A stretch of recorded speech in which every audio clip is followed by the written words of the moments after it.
Welcome to Buddha Bedtime Stories. Tonight, we walk old paths, not with our feet, but with our presence. The stories you'll hear carry the wisdom of centuries, teachings that have soothed restless minds and softened anxious hearts. But first, I invite you to share something simple. Where are you listening from? And what time is it for you right now? It's beautiful to know that these teachings connect us. No matter the hour, no matter the place, these stories aren't meant to teach you what to think. They gently show you how to see, more clearly, more kindly, more freely. Let yourself sink into the stillness now. One breath, one moment, one story at a time. Let me begin by gently telling you tonight's first story. He was the oldest monk in the monastery. No one quite remembered when he had arrived. He had been there before the abbot, before the bell tower was built, before the bamboo grove behind the kitchen had taken root. They called him Elder Wen. His robe was patched at the sleeves, his back curved like a bowed reed, and his eyes were always smiling, like he had seen something long ago and never forgotten it. He didn't teach, not formally, but every morning he lit the incense before dawn. Every afternoon he watered the moss around the garden stones. And in the evening, he swept the meditation hall in silence, the broom moving in time with his breath. You could walk past him and miss him entirely, unless you were paying attention.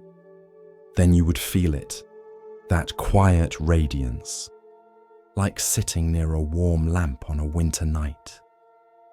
One spring, Elder Wen stopped coming to morning service. He didn't light the incense, didn't sweep, didn't bow.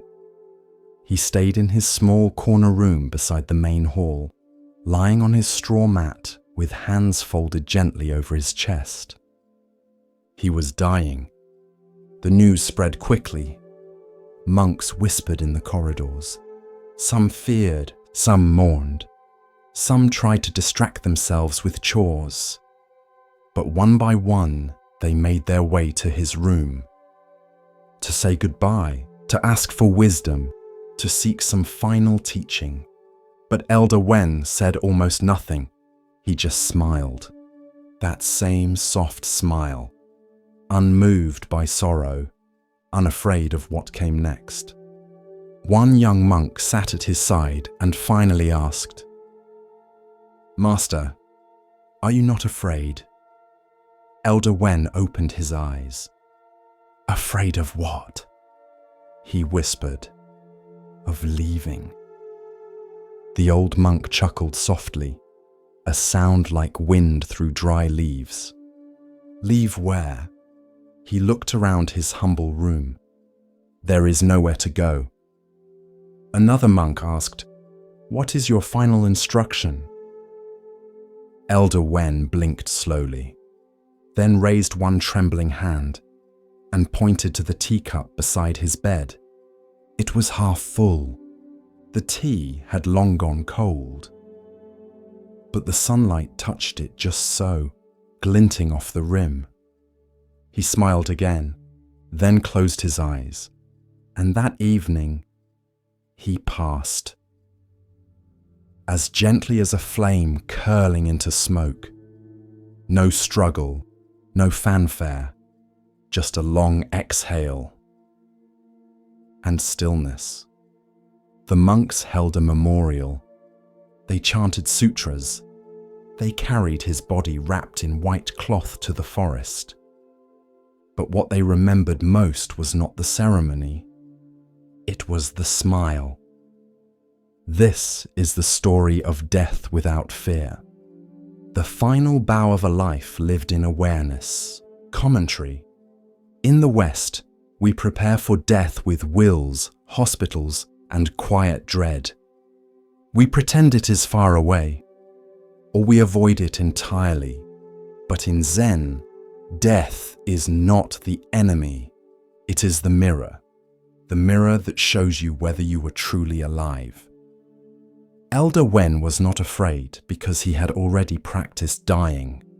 Every time he let go of a grudge, every time he stepped aside for someone younger, every time he bowed in silence, releasing his self-importance. The teacup was his final teaching, so ordinary, so overlooked, but it held the whole dharma. A cup is useful because it is empty. It can hold, receive, release. But if you cling to the cup itself, you miss the tea. If you fear the cup breaking, you never enjoy what it holds. Elder Wen was ready to leave because he had drunk deeply of life. He had tasted the tea, and he didn't cling to the cup. There's a Zen saying, "Let death come like a welcome guest." That doesn't mean we rush toward it. It means we don't turn our back on it. We live with it, like a quiet friend who reminds us not to waste time. Elder Wen's room is empty now, but the moss he watered still thrives. The broom still leans against the wall. The teacup still rests on the low table, cleaned and dry. And his smile lives in the memory of every monk who sat beside him and realized, stillness is not defeat. Stillness is trust. You do not need to fear the end. You only need to live in such a way that when it comes, you can greet it with a breath and a smile. Before time was measured by stars, before mountains were named, before the sutras had been spoken, there was a vow. A single vow, whispered not to the heavens, but to the suffering of the world. I will not enter nirvana until all beings are free. This was the vow of Avalokiteshvara, the bodhisattva of compassion, not a god, not a savior, but a being who heard the cries of the world and stayed. In Sanskrit, his name means the one who hears the sounds of the world. In China, he is Guanyin, the one who listens. In Tibet, Chenrezig, the gentle-eyed protector. In Japan, Kannon, the goddess with a gaze like soft rain. He takes many forms, male, female, neither, all, because compassion is not bound by gender. It is a response, a presence, a hand that reaches out before the mind decides whether or not to help. The story begins long ago in the celestial realms where Avalokiteshvara practiced deeply and tirelessly. Lifetime after lifetime, he worked to free beings from suffering. He taught, he healed, he carried, he wept, and still the suffering did not end. Every time a life was soothed, 10 more were in pain. Every time one was saved, another was lost. One day, Avalokiteshvara stood at the edge of reality and looked down upon the world. He heard every cry, every mother losing a child, every man begging for bread, every animal caught in a trap, every being trapped in anger, desire, confusion. And in that moment, his heart broke. Not figuratively, it shattered. His body split into pieces, his head burst into 11 parts, his arms cracked and fell. His vow seemed too vast, the pain of others too great. And from the silence that followed, he wept. I have failed, he whispered. I cannot save them all. But the universe listens in strange ways, and just as Avalokiteshvara reached the edge of despair, a light appeared. Amida Buddha, the Buddha of infinite light, came forth. Gently, patiently, lovingly. He gathered the pieces, he said nothing of failure. Only this: you broke not from weakness, but because your compassion was real. And with a soft breath, Amida blessed Avalokiteshvara's broken form and transformed it. Now he had 11 heads to see in every direction and 1,000 arms, each with an eye in its palm to both see and act. Hands that could reach into every corner of the world. Hands that could soothe, protect, feed, carry, hold, mend. Not all hands were soft. Some held weapons to cut through illusion. Others held lotus flowers to cradle the broken. Some formed mudras of peace. Others reached out with empty palms. Each hand was compassion expressed. Each hand was love in action. This is why Avalokiteshvara did not abandon the world. Because even in despair, he did not turn away. Because real compassion isn't about success. It's about showing up again and again, even when it seems hopeless. Especially when it seems hopeless. There's a story told in temples. A monk once asked a master, "What is Avalokiteshvara doing with so many arms and eyes?" The master replied, "It's like a man reaching for a pillow in the night. He does it without thinking." That is the heart of compassion. No calculation, no pride, just the instinct to help.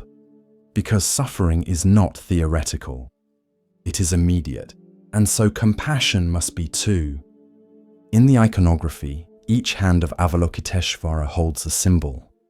A wheel, a bell, a jewel, a book, a rope, a vajra, a bowl, a tear. Because compassion wears many forms. Sometimes it's guidance, sometimes it's protection, sometimes it's nourishment, sometimes it's just being with someone who is grieving without fixing it. In one form, Avalokiteshvara appears with only 2 hands. One holds a lotus, symbol of purity rising from the mud. The other holds a vase, pouring the nectar of healing into the world. Because even with just 2 hands, if moved by compassion, you can save lives. In the Mahayana tradition, to walk the bodhisattva path is to walk in Avalokiteshvara's footsteps, to take the vow, not for glory, not for escape, but for others, for the one crying next door, for the stranger across the world, for the part of yourself still in pain. There's a saying, when compassion truly arises, there is no I helping you, only the act itself. That is Avalokiteshvara. Not a being to worship, but a mirror, a reminder of what you already are. When you listen with your whole body, when you act before being asked, when you feel another's pain like your own and still choose to love, you become one of the 1,000 hands. Commentary. This story is not mythology, it's instruction. You may not have 1,000 arms, but you have one. You may not have an eye in every palm, but you have awareness, and that is enough. Avalokiteshvara broke not from weakness, but from caring too much, and instead of being punished for it, he was expanded. His brokenness became his beauty. His sorrow became his vow. So if you ever feel too tender for this world, if you feel like your heart breaks too easily, you are not broken. You are awakening. You are listening. You are already walking the path of Avalokiteshvara. In a small mountain village, there lived an old flute maker named Rin. He worked alone in a simple hut of wood and clay, high on the ridge where the wind whispered through pine trees and children ran barefoot through the fields below. People came from far away to buy his flutes. Not because they were beautiful, though they were. Not because they were perfect, though they were close. But because something in them felt alive. One day, a young monk came to visit. He had heard stories of Rin's flutes, how some made people weep, others laugh, and one even caused a dog to howl in tune. The monk bowed and asked, "Master Rin, what makes your flutes so special?" Rin smiled without answering. Instead, he handed the monk a piece of smooth bamboo, carved, polished, hollow. "Blow," he said. The monk lifted the flute and tried. A weak, wheezing note escaped, thin as a whisper. Rin nodded. Again. The monk tried again, and again. Each time, the sound changed, until finally a single clear note rang out, clean as the mountain air. Rin nodded. "You see? The music does not come from the bamboo. It comes from the emptiness inside it, and from the way you breathe." This is the story of form and emptiness, and how what is useful is not the thing itself, but the space it holds. Commentary. The flute is made of matter, but what gives it purpose? Not the wood, not the shape, not the polish. It is the emptiness within. Shaped just right, so that when breath enters, it becomes sound. So too with us. The Buddha said, "Form is emptiness. Emptiness is form." To the ordinary ear, that sounds like a riddle. To the listening heart, it is truth.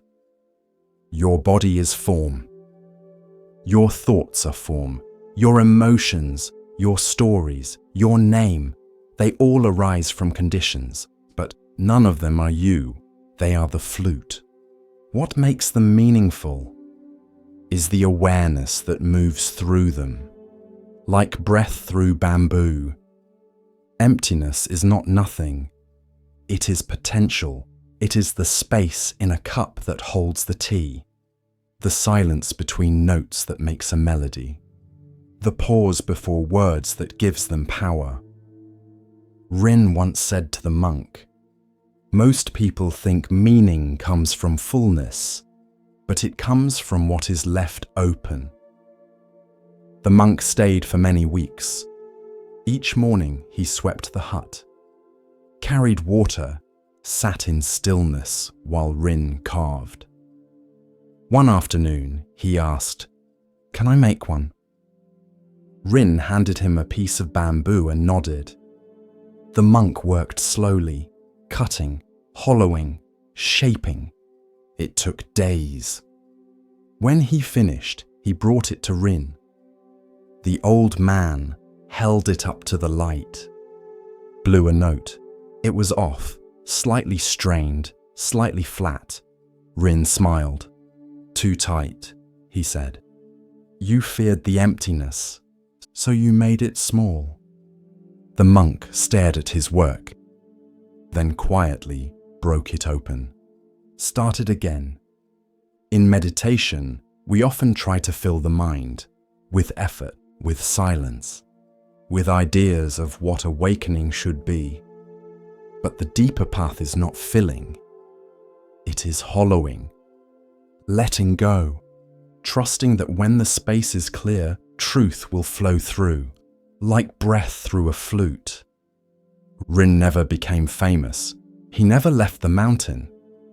But the sound of his flutes traveled far, across rivers, over cities, into temples, because what he crafted was not just bamboo. He crafted emptiness given shape. When Rin passed away, the villagers held no grand ceremony. They placed his tools in a wooden box, left a single flute on his pillow, and when the wind blew through the hut, it made the faintest sound, a high, pure note, like something remembering its shape. So next time you feel broken, too empty to be useful, too hollow to matter, remember, the hollow reed sings, the empty cup holds, the quiet breath becomes a song. As we continue our journey through the wisdom of Zen Buddhism, let us turn to a tale about recognition and the true nature of worth. This is the next story. Every morning at 6:15, she opened the curtains. The light crept in slowly, soft and golden, and the photo on the mantel caught it just right. It was old, sepia-toned, edges curled like leaves in autumn. A man in uniform, smiling, handsome, still young. Her husband, gone now for 17 years. Miriam never moved the photo. It stayed on the same spot.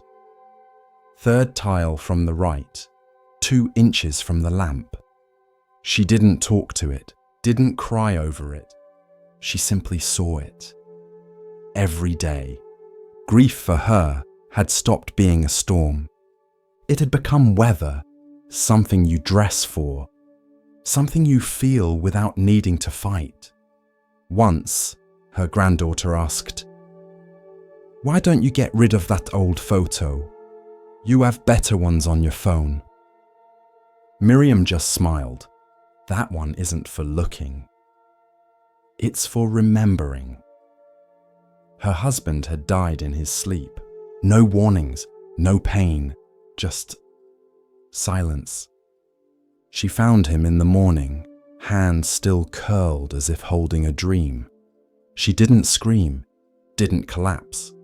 She sat beside him, held his hand and whispered, "Thank you." People told her to be strong. She didn't try. She simply continued. At the temple nearby, the monks would speak of impermanence, of how everything changes, how attachment creates suffering. Miriam understood this. Not as an idea, but as a reality. She loved her husband deeply, but she did not clutch him. Even in his absence, she let him be gone. And in doing so, he never truly left. There's a Zen teaching. To hold a butterfly, you must open your palm. Miriam didn't keep a shrine, didn't tell his story over and over. She just lived in a way that would make him proud. She tended the garden they once planted together. She drank the coffee he used to brew. She folded his shirts one last time and gave them away. Not because she stopped loving him, but because she didn't want her love to become a cage. One day, a neighbor lost her husband. She came to Miriam, eyes red, voice shaking. "I don't know how to live without him." Miriam poured tea, sat with her, said nothing at first, then quietly offered, "You don't live without him. You live with the part of him that still breathes in you." The neighbor sobbed.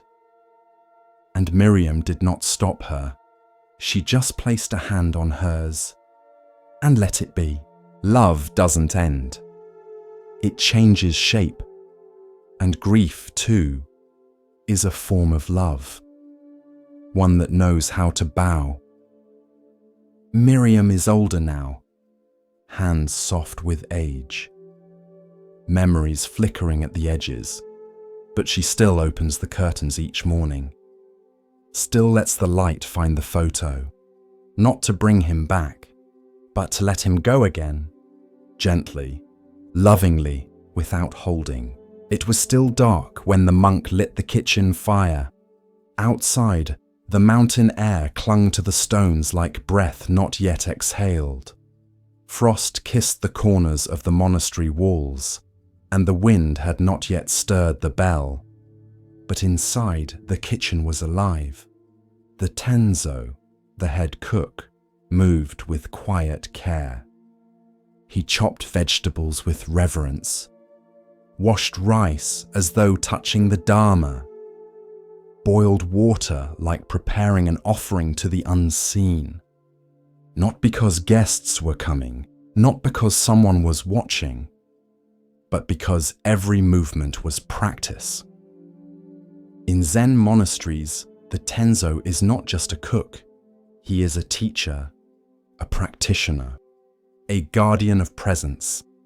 His role is not low, it is sacred, because Zen does not draw lines between spiritual and ordinary. It dissolves them, and what remains is just this moment. And this moment includes rice. The great Zen master Dogen once wrote a full text on this, instructions for the Tenzo. He said, "Do not treat cooking lightly. When you cook rice, wash your mind. When you slice roots, cut away delusion." He had learned this lesson young. When Dogen first arrived in China seeking true dharma, he met an elderly Tenzo in a seaside monastery. The man was in his 60s, sun-worn, with sleeves rolled and hands deep in soaking beans. Dogen bowed respectfully. "Venerable one," he said, "why do you, at your age and rank, work in the kitchen?" The old monk looked up and said, "If not me, then who? And if not now, then when?" Dogen offered to help. The Tenzo smiled. "Thank you," he said, "but this is my practice." Later that day, Dogen saw the same monk drying mushrooms in the sun. He asked, "Why not do this tomorrow? The sun will rise again." The Tenzo simply said, "I do not wait for tomorrow's sun. My life is today." And in that moment, Dogen understood something deeper than scripture. That enlightenment is not found apart from daily life, but within it, in the steam rising from a pot, in the rhythm of chopping, in the patience of stirring porridge without haste. Years later, as a master, Dogen taught his students, when you cook, just cook. Don't think, I am cooking. Don't think, this is just food. Don't think, this is not meditation.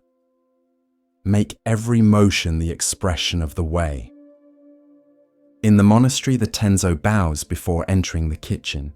He arranges the knives, washes the board. He does not multitask.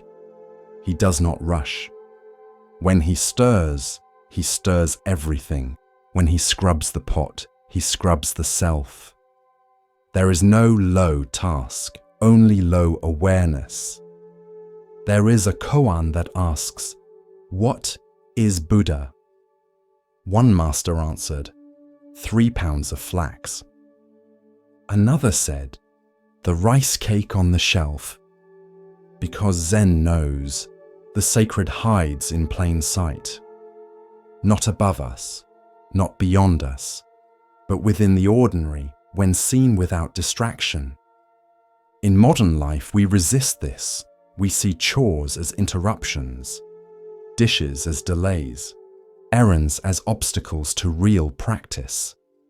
But Zen asks, what if the very thing you're avoiding is your path? What if folding laundry is a bow? What if sweeping the floor is a blessing? What if cleaning the toilet is a teaching and letting go? The Tenzo is not trying to finish cooking. He is inhabiting it. With full presence, with full breath, with no need for applause, because practice is not what we do on the cushion, it is how we live off it. Dogen wrote, "See with your ears, hear with your eyes, prepare the food with your whole body-mind." Not poetry, not metaphor, instruction to become so present that the boundaries dissolve. To listen to the rice as it boils, to feel the carrot before slicing, to bow to the ladle before lifting it. Because when we fully meet a moment, There is no self left to be enlightened. Only the moment, only the rice, only the breath. Once, a student complained, "Master, I have no time for meditation. I spend all day in the kitchen." The master asked, "Do you wash the rice?" "Yes."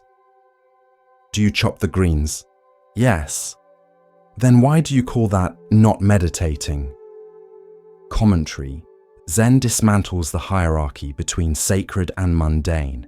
It reminds us, you don't need incense to wake up. You don't need chants to be present. You need rice and a spoon, and the willingness to give yourself to both without resistance. If you're waiting for your life to get quieter before you practice, you may wait forever. But if you meet this moment, this task, as the way itself, then even the laundry becomes a sutra. Even the shopping list becomes a mantra. Even the broom becomes your teacher. The Tenzo is not just feeding bodies, he is cooking truth. And when the pot is washed, the ladle hung, and the kitchen swept, there is nothing left to attain, because it was never somewhere else. It was always here. In the steam, in the stillness, in the rhythm of this one breath, the forest path was dappled with golden light. Shafts of sun fell through the tall teak trees, casting long shadows that shifted with the breeze.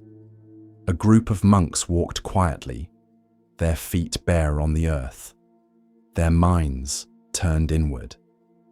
They had been traveling for 2 days now, through fields, across shallow rivers, under wide skies that watched without comment. And ahead of them, seated on a smooth, flat stone beside a trickling stream, was the Buddha. He was waiting, not impatiently, but as a mountain waits for the wind. The monks approached and bowed. Some sat, others stood, resting their walking sticks against the roots of a banyan tree. One among them, Ananda, had seen something on the road that troubled him. A farmer's son had been bitten by a snake. He had seen the child cry out, flailing in fear and pain. The boy's wound could be treated, but the panic, the despair that had settled in his eyes lingered in Ananda's heart. And so he asked, "Blessed One, why do some suffer more than others, even when the wound is the same?" The Buddha turned to him gently and answered with the story. "Imagine," he said, "a man walking through a quiet field. The day is calm, the air is warm, and then he raised his hand. An arrow strikes him." The monk stirred slightly. He gasps in pain. The wound is deep. The arrow has pierced his flesh. He clutches at it. This, Ananda, is the first arrow. He paused. But then, the Buddha's voice softened, deepened. Then the man grows angry. "Why me?" he cries. "What have I done to deserve this?" He curses the heavens. He blames the gods. He weeps not only for the pain, but for the story of the pain. He looked slowly at the circle of listeners. That is the second arrow. Some monks frowned slightly, as if trying to follow an invisible thread. The first arrow, the Buddha said, is the pain we cannot avoid. The body ages. Illness comes. People leave us. We are wounded by life, by loss, by chance. He drew a line in the dirt with his finger. But the second arrow is the one we shoot into ourselves. He tapped his chest lightly, with thought, with resistance, with fear, with story. Ananda nodded slowly. So the suffering comes not only from what happens, he said, but from how the mind meets it. The Buddha smiled. Exactly. A young monk, Rahula, tilted his head. But Lord, if a man is struck by an arrow, how can he not cry out? How can he not fear the pain? The Buddha's gaze was kind. He may cry out, he said, but the wise man does not turn the cry into a prison. He looked at Rahula. You may feel pain, but you do not have to become pain. The wind rustled through the leaves above them, as if nature itself exhaled in agreement. To feel sadness when a friend dies, that is the first arrow. But to say, I will never be whole again, or I should have done more, that is the second. He pointed to the stream beside them. Water flows. It does not cling to a shape. When pain arises, let it arise. See it, feel it, but do not wrap your identity around it. An older monk, who had once been a warrior, bowed his head. I have carried many arrows in my life, he said softly, not in the flesh, but in memory. The Buddha nodded. The past is full of arrows we keep alive with thought. The future is full of arrows we imagine before they are even shot. He looked toward the trees. But the present holds only the first arrow, and even that, when seen clearly, passes. A silence followed, the kind of silence that isn't empty, but full. The Buddha let it linger. Then he spoke again. You are not wrong to feel pain. You are not less awakened because you grieve, or ache, or tremble. He gestured to his own chest. This body too has known hunger, illness, sorrow. He placed his hand upon the ground. But when pain comes, I do not build a house around it. I do not say, this is me, this is mine, this is forever. He looked at each monk now, one by one. To awaken is not to avoid arrows. It is to stop shooting the second. Later that evening, as the monks prepared camp near a circle of moss-covered stones, a fire crackled quietly in their midst. Ananda sat with Rahula and the older warrior monk. They said little, but their silence was different now. Not numb, not avoidant, just aware. Rahula watched a moth flutter near the flame and whispered, "Even the fire burns only what touches it." Ananda smiled. The old monk closed his eyes. And in that moment, the Buddha's words drifted across the darkness like a breeze through tall grass. The first arrow belongs to the world. The second belongs to you. You can choose to set it down. In time, the teaching of the two arrows would find its way into distant lands, distant minds, translated, adapted, retold. Some would call it psychology. Others would call it mindfulness. Some would not give it a name at all. But beneath every version, the truth would remain. Pain is part of life, but suffering is what we build atop it. A story, a wall, a self. But when we learn to pause, to see the first arrow for what it is, and let go of the second dash, then peace returns, quietly, naturally, like a wound that knows how to heal. As we move deeper into the quiet teachings of Zen, we come to a story about seeing clearly and understanding true value. Listen carefully to the next story. In the heart of the Himalayan foothills, where the clouds hung low, and the trees grew tall enough to brush the sky, there lived an elephant unlike any other. He was large, yes, towering and strong. But it was not his size that set him apart. It was his silence, his gentleness, the way he walked through the forest without disturbing a single leaf. The other animals called him Chadanta, though few ever spoke directly to him. They simply watched, from trees, from burrows, from the safety of shadow, as he moved like a mountain in motion. He was the Buddha in a past life. And this is the story of his strength, not in battle, but in sacrifice. Chadanta lived alone by choice. He did not shun the world, but neither did he cling to it. He bathed in still lakes at sunrise. He ate from the same fig tree each day, taking only what he needed.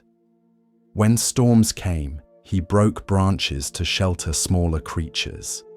And when conflict stirred among the animals, he was the one they turned to, not for punishment, but for peace. Yet peace often invites jealousy, and far from the forest, deep within a palace carved of stone and silence, a queen sat with bitterness in her heart. She had once lived in that forest, a doe, soft-eyed and quiet, and long ago, when Chadanta had ruled a great elephant herd, she had been among them. She had loved him, deeply, without condition, but he had never looked her way, never spoken her name, never returned what she offered. And so, in her next life, reborn as a queen, she remembered only the wound, and she wanted revenge.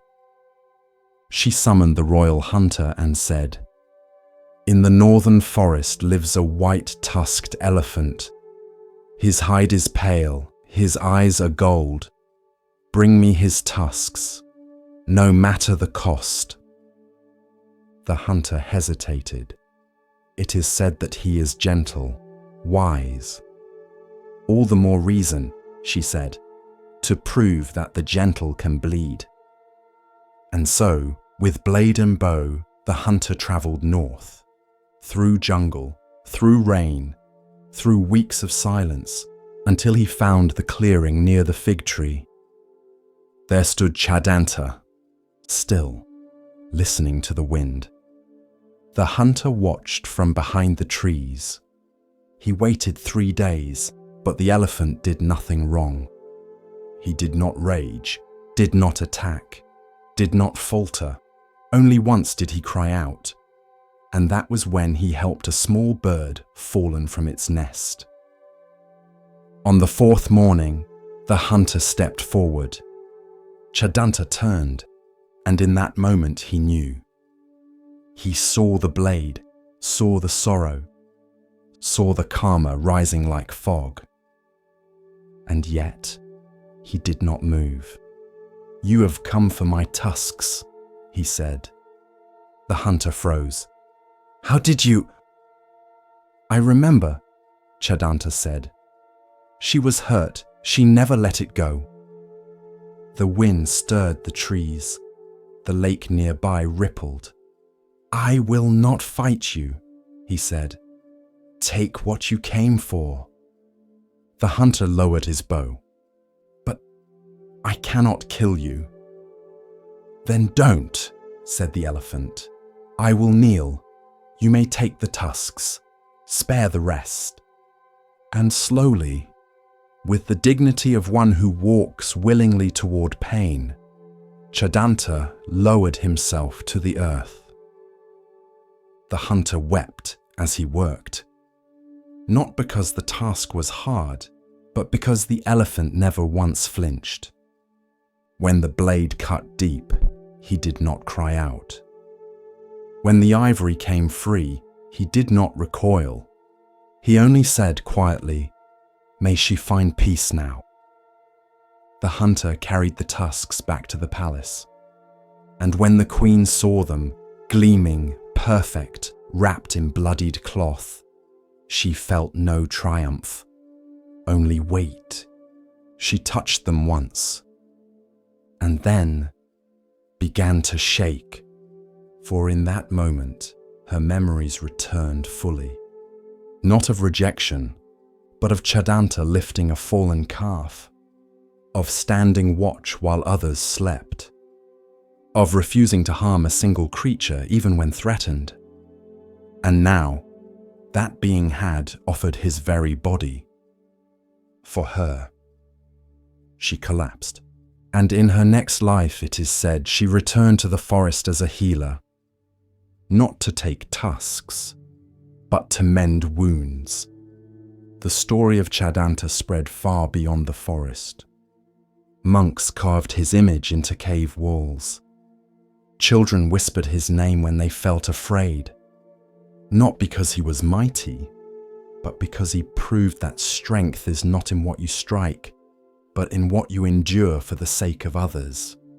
Because true power needs no roar, it needs no armor. It needs only presence and the willingness to give without hatred, even to those who once wished you harm. At the edge of a quiet village stood a grove of bamboo, tall, slender, green like fresh thought. Children played between the stalks. Lovers carved initials in their husks. The wind passed through them like a flute, and they bent, bowed, never snapped. Even in the worst monsoons, when roofs were torn and trees cracked in two, the bamboo always remained, not by resisting, but by yielding. The villagers took comfort in them, the way they swayed without fear, the way they seemed to whisper, "It is okay to move with what comes." One year, a powerful storm swept through the valley, the kind that arrives with no warning, just a sudden hush, then a roar like sky breaking. Palm trees were flung sideways. The great banyan lost a limb, crops flattened, roofs lifted like paper, and yet in the morning light, the bamboo still stood, drenched, bent, but alive. An old monk named Tenzin watched from his hut on the hill. After the storm passed, he gathered his students and led them to the grove. He said nothing at first, just stood beside the bamboo. One student broke the silence. "Master, how did these survive?" Tenzin smiled. "The bamboo," he said, "has no pride in its strength, only trust in its roots and the wisdom to bend." Another student frowned. "But isn't bending the same as giving in?" Tenzin tapped one stalk gently with his hand. "Does this feel weak to you?" The bamboo swayed slightly, not from impact, just from being what it is. "No," he continued, "bending is not defeat. It is relationship. To wind, to time, to life, to understand that resisting everything is how things break." The students were quiet. Tenzin knelt beside one stalk, pressed his hand to the wet earth. "There is a lesson here," he said softly. "The strong oak is proud until lightning splits it. The mountain stands tall until earthquake shakes it. But the bamboo, it lives by letting go of control. It knows the storm will not ask permission, so it dances instead of breaking." Later that week, a young woman in the village fell ill. Severe, sudden. The doctor said it would be weeks before she could walk again. She was bitter, frustrated. Tenzin visited her, sat beside her without judgment.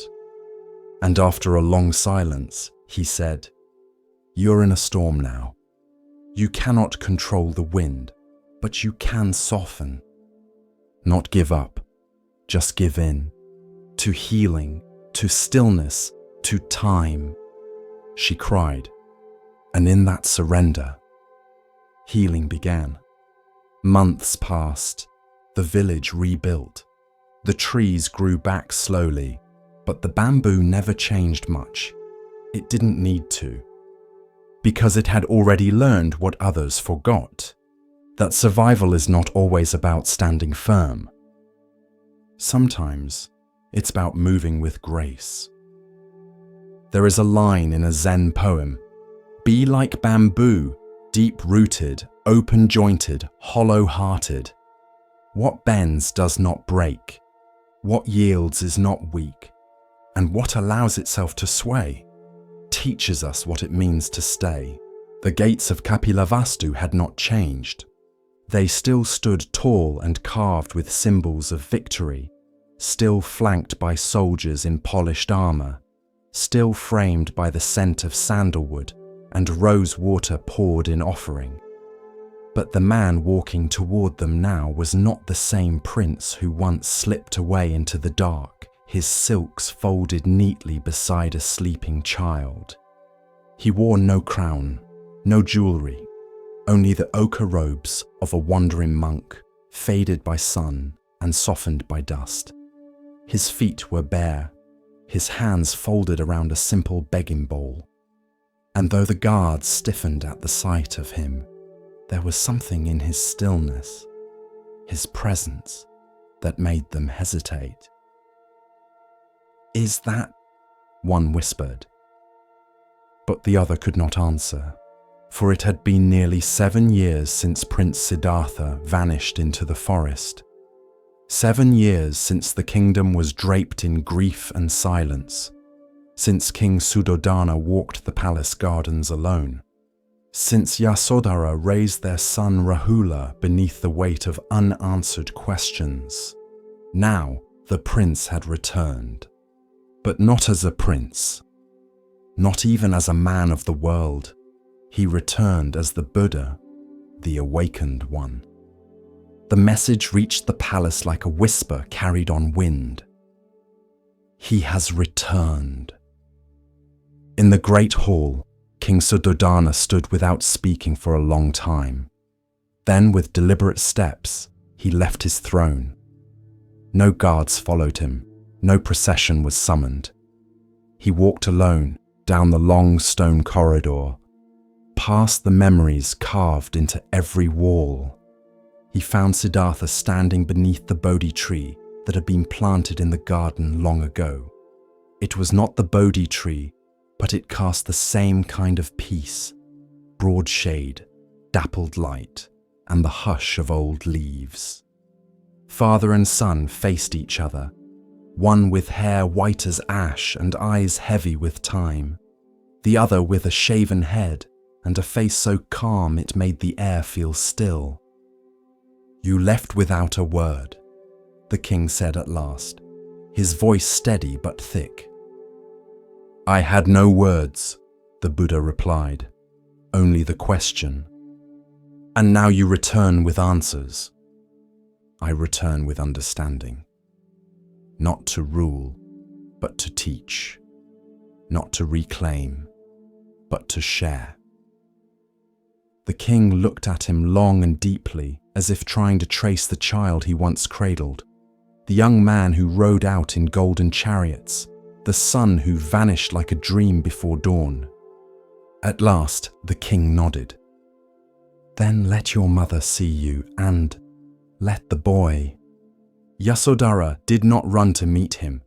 She did not cry. She did not fall to her knees. She stood in the doorway of the inner chamber, her sari plain, her hair pulled back, her face worn not with age, but with waiting. "I knew," she said quietly. "I knew you had not died." The Buddha lowered his gaze. "I died to what I was," he said, "so that I could be born to what is." "And us?" she asked. "What are we now?" He stepped closer but did not reach out. The rules of a renunciant were clear. No touch, no home, no possession, and yet his eyes held something that made her breath catch.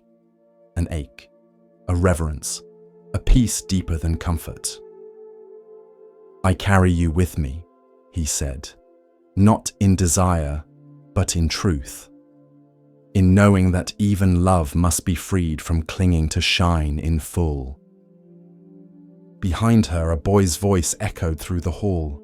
"Mother, who is it?" Rahula stepped into the light. He was 7, just tall enough to look up with question, just old enough to sense what was unspoken. His eyes, so like his father's, widened as he saw the man in robes. He looked at his mother, then back at the man. "Is this—" Yasodhara nodded slowly. "This is your father." The boy approached carefully, drawn not by familiarity, but by gravity. The Buddha knelt, bringing his eyes level with the child's. Rahula looked at the robes, at the bowl, at the bare feet, dusty and calloused. "You are a king," the boy said. "I was," the Buddha replied, "but everyone says you will always be a king. I have chosen another path." "Why?" The Buddha did not speak right away. Instead, he looked at Rahula, not with the eyes of a father returning, but with the gaze of one who sees the seeds of suffering in even the smallest questions. "To be a king is to protect borders," he said. "But the greatest kingdom is not land, it is the mind. I left to master that realm, and to help others do the same." Rahula stared at him, then reached out, tentatively, silently, and touched the bowl in his father's hands. "Are you hungry?" "I eat only what is given freely." The boy blinked. "I'll give." The next morning, as sunlight touched the eastern gate, the people of Kapilavastu gathered in the streets. They had heard. They had whispered. Some had doubted. Others had hoped. Now they saw. The Buddha walked barefoot through the city with his disciples behind him, his bowl held gently, his eyes neither lifted in pride nor lowered in shame, just present. And beside him, a small boy walked, his steps careful, his face solemn. "Who is that?" people whispered. "That is his son," someone said. "That is Rahula." When the procession reached the palace gates again, Rahula turned to his mother. "I want to go with him," he said. Yasodhara's heart trembled. "You are still young," she whispered. "You have not seen the world." "But I have seen him," Rahula said, "and he is the world." She knelt and held his face in her hands, kissed his forehead, and let him go, not out of abandonment, but out of trust. Rahula turned to his father. "Teach me." That night, under a canopy of stars, the Buddha gave his son the precepts. A child novice, a seeker born not of blood, but of choice. He named him Rahula, not in casual use, but in truth. Fetter. For that is what the boy had been once, a golden chain pulling at his heart. But now the chain had turned to light. Not attachment, but connection. Not weight, but legacy. The Buddha looked at his son as he slept beside the fire, curled in a robe too big, holding a wooden begging bowl like a treasure. And for a moment, the silence was not empty. It was full. Years later, Rahula would become a monk in full, respected for his insight and restraint. He would ask deep questions and receive answers not as a prince's son, but as a seeker in his own right. But none would forget that first night. When the Buddha returned, not with chariots, but with calm, not to rule, but to gaze into his son's eyes and say, without speaking, I left so you would not inherit illusion. I returned so you could choose the truth. And in that silent gaze was everything a father could offer and everything a seeker could need. With each step on the Zen path, a new lesson unfolds. Now we turn to a story about recognition, of self, of others, and of what truly matters. Listen carefully to the next story. The tree stood at the edge of the world. Its roots gripped the earth like memory. Its branches reached toward the sky like longing, and beneath it sat a man, still as a mountain, breathing, watching, waiting. His name had once been Siddhartha, but that name now lay behind him, like a robe folded and left at the forest's edge. He had left palaces, left hunger, left both indulgence and denial. And now, with the moon rising above the horizon and the world softening into dusk, he sat beneath the bodhi tree, not in search, but in surrender. His legs were crossed, his hands rested lightly in his lap. The breath moved through him like wind through reeds, slow, even, empty of grasping. He had made a vow, though my skin withers, though my bones turn to dust, I will not rise from this seat until I see clearly, until I find the end of suffering. And so the night began. The stars emerged like scattered seeds across the dark. The forest exhaled. Animals stirred. The air cooled. Siddhartha's mind turned inward, like a lamp flame drawing into itself. He began to see, not with eyes, but with knowing. Visions came, clear, unforced, as if someone were whispering his past to him, life by life.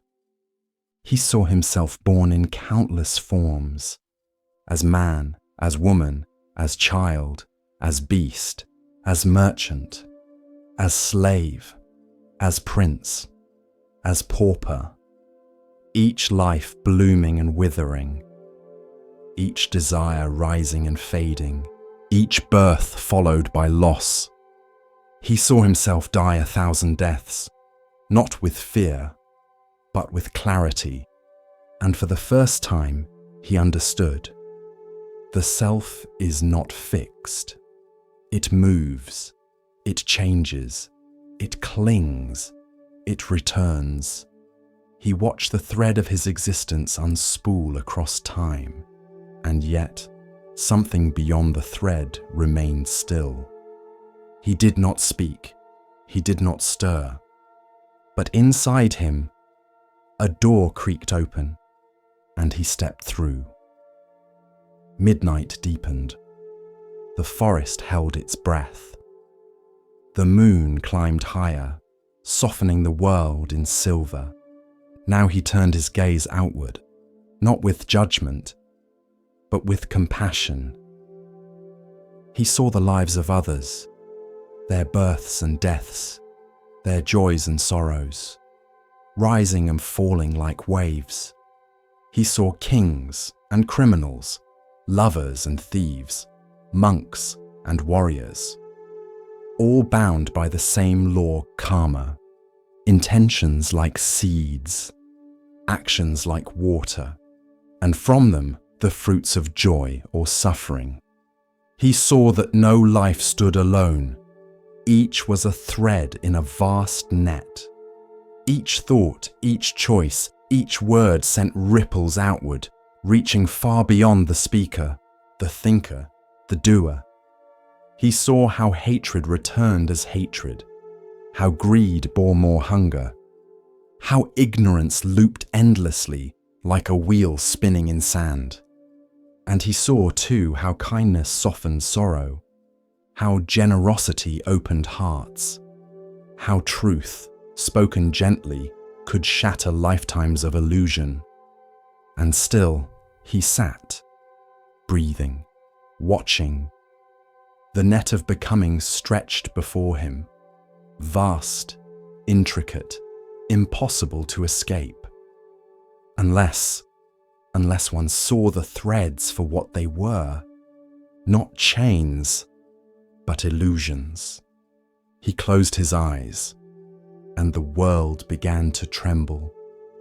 The deepest hour of night, not even owls cried now, not even leaves moved, and within him, the final door unlocked.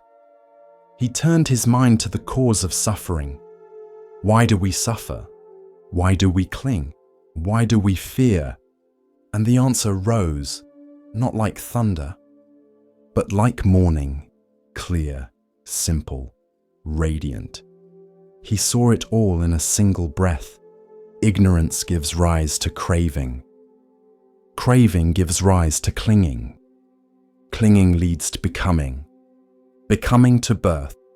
Birth to sorrow, decay, and death. And so the wheel turns. Again and again. But he also saw how it could be stopped. Not with violence, not with denial, but with clarity. With the eightfold path. Like stepping stones across a great river.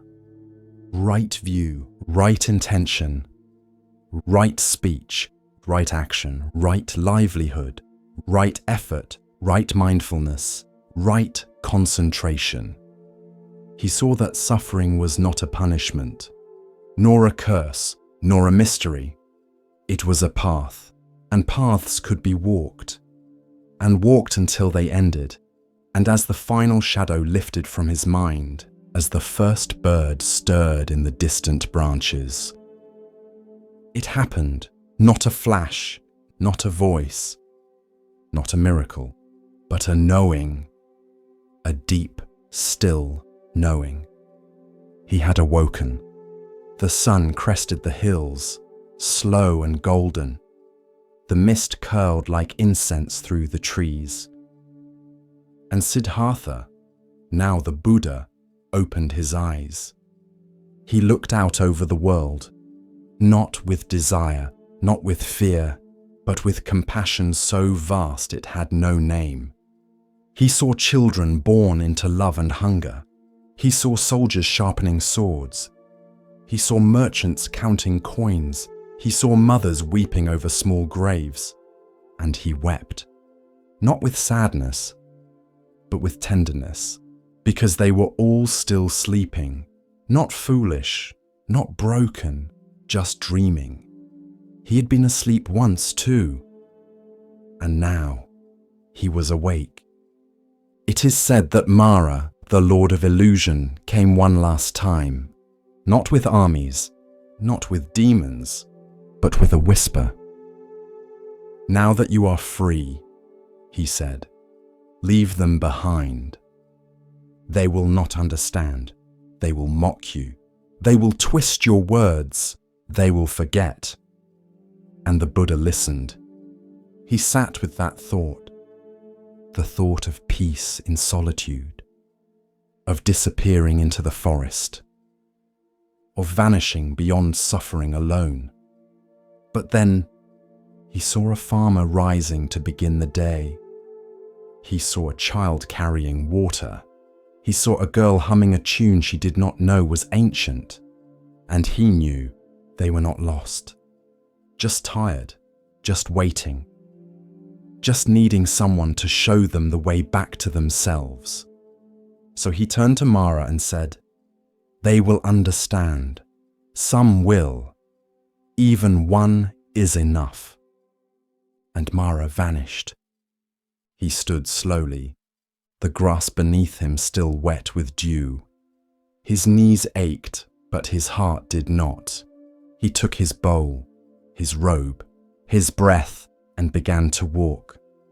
Toward the village, toward the people, toward the long road of teaching. He would speak not of gods, nor of punishments, north of sacred fire, but of suffering and how to end it, of breath and how to follow it, of kindness and how to live it. And so the man who once left his son sleeping, who had starved beneath trees, who had faced demons and silence and the unraveling of self, walked down from the bodhi tree. And the world, though it did not know it yet, had already begun to wake. Because one man had seen clearly, had sat still, had not run, and had touched the truth. And from that stillness, a path was born, for all the world to walk. The boy stood barefoot in the dust.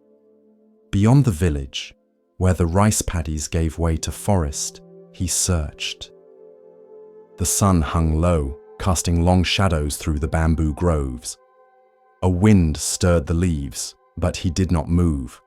His eyes scanned the ground for tracks, for broken twigs, for any sign of the ox. He had lost it, or perhaps he had never truly found it. And so began the journey, not of chasing, but of remembering. In Zen tradition, the ox-herding pictures are a series of 10 images, each one a moment in the path toward awakening, not literal, not linear, but true in the way that poetry is true. They begin with a search. A boy looking for an ox. But the ox is not made of flesh. It is the self, the mind, the original nature. The Buddha within, hidden beneath thought, lost in distraction, masked by craving. And the boy, he is all of us. First, searching for the ox, the boy leaves the village. He's tired of ordinary life. He's heard rumors of peace, of awakening, of something real beneath the noise. So he begins to search. He reads sutras, he listens to teachers, he sits in meditation. But his mind is full of fog. Thoughts crowd his vision. Doubt clings like vines. Still, he continues, because something inside him knows there is more than this. 2. Seeing the traces. One morning, while gathering wood, he sees a bent stalk, then a hoof print in the mud. His heart jumps. Maybe I'm close. He kneels, follows the signs. In his practice, he notices moments of stillness. A breath that feels vast, a silence that doesn't feel empty. Just hints, traces, but enough to give him hope. 3. Catching sight of the ox.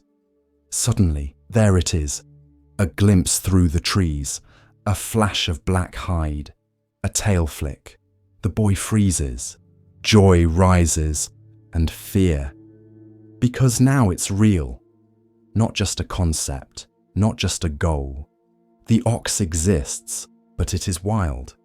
It does not come when called, and when the boy steps closer, it bolts. 4th, catching the ox. He runs, he sweats, he stumbles. At last, he grabs the rope. The ox bucks, throws its weight against him. It drags him through the grass. But he holds tight. This is the phase of discipline, of hard practice, of struggling with the mind that wants to flee. It takes effort, structure, ritual. Again and again he pulls the ox back, until finally it yields. Not because it is broken, but because it begins to trust. 5. Taming the ox. Now he walks beside it, still holding the rope but not fighting. He brushes its coat, feeds it grain. They sit together beneath a tree. This is calm abiding. Meditation deepens. The mind, once unruly, now rests beside him like a friend. Joy rises, not from excitement, but from peace. 6. Riding the ox home. The boy climbs on its back. He plays the flute as they travel.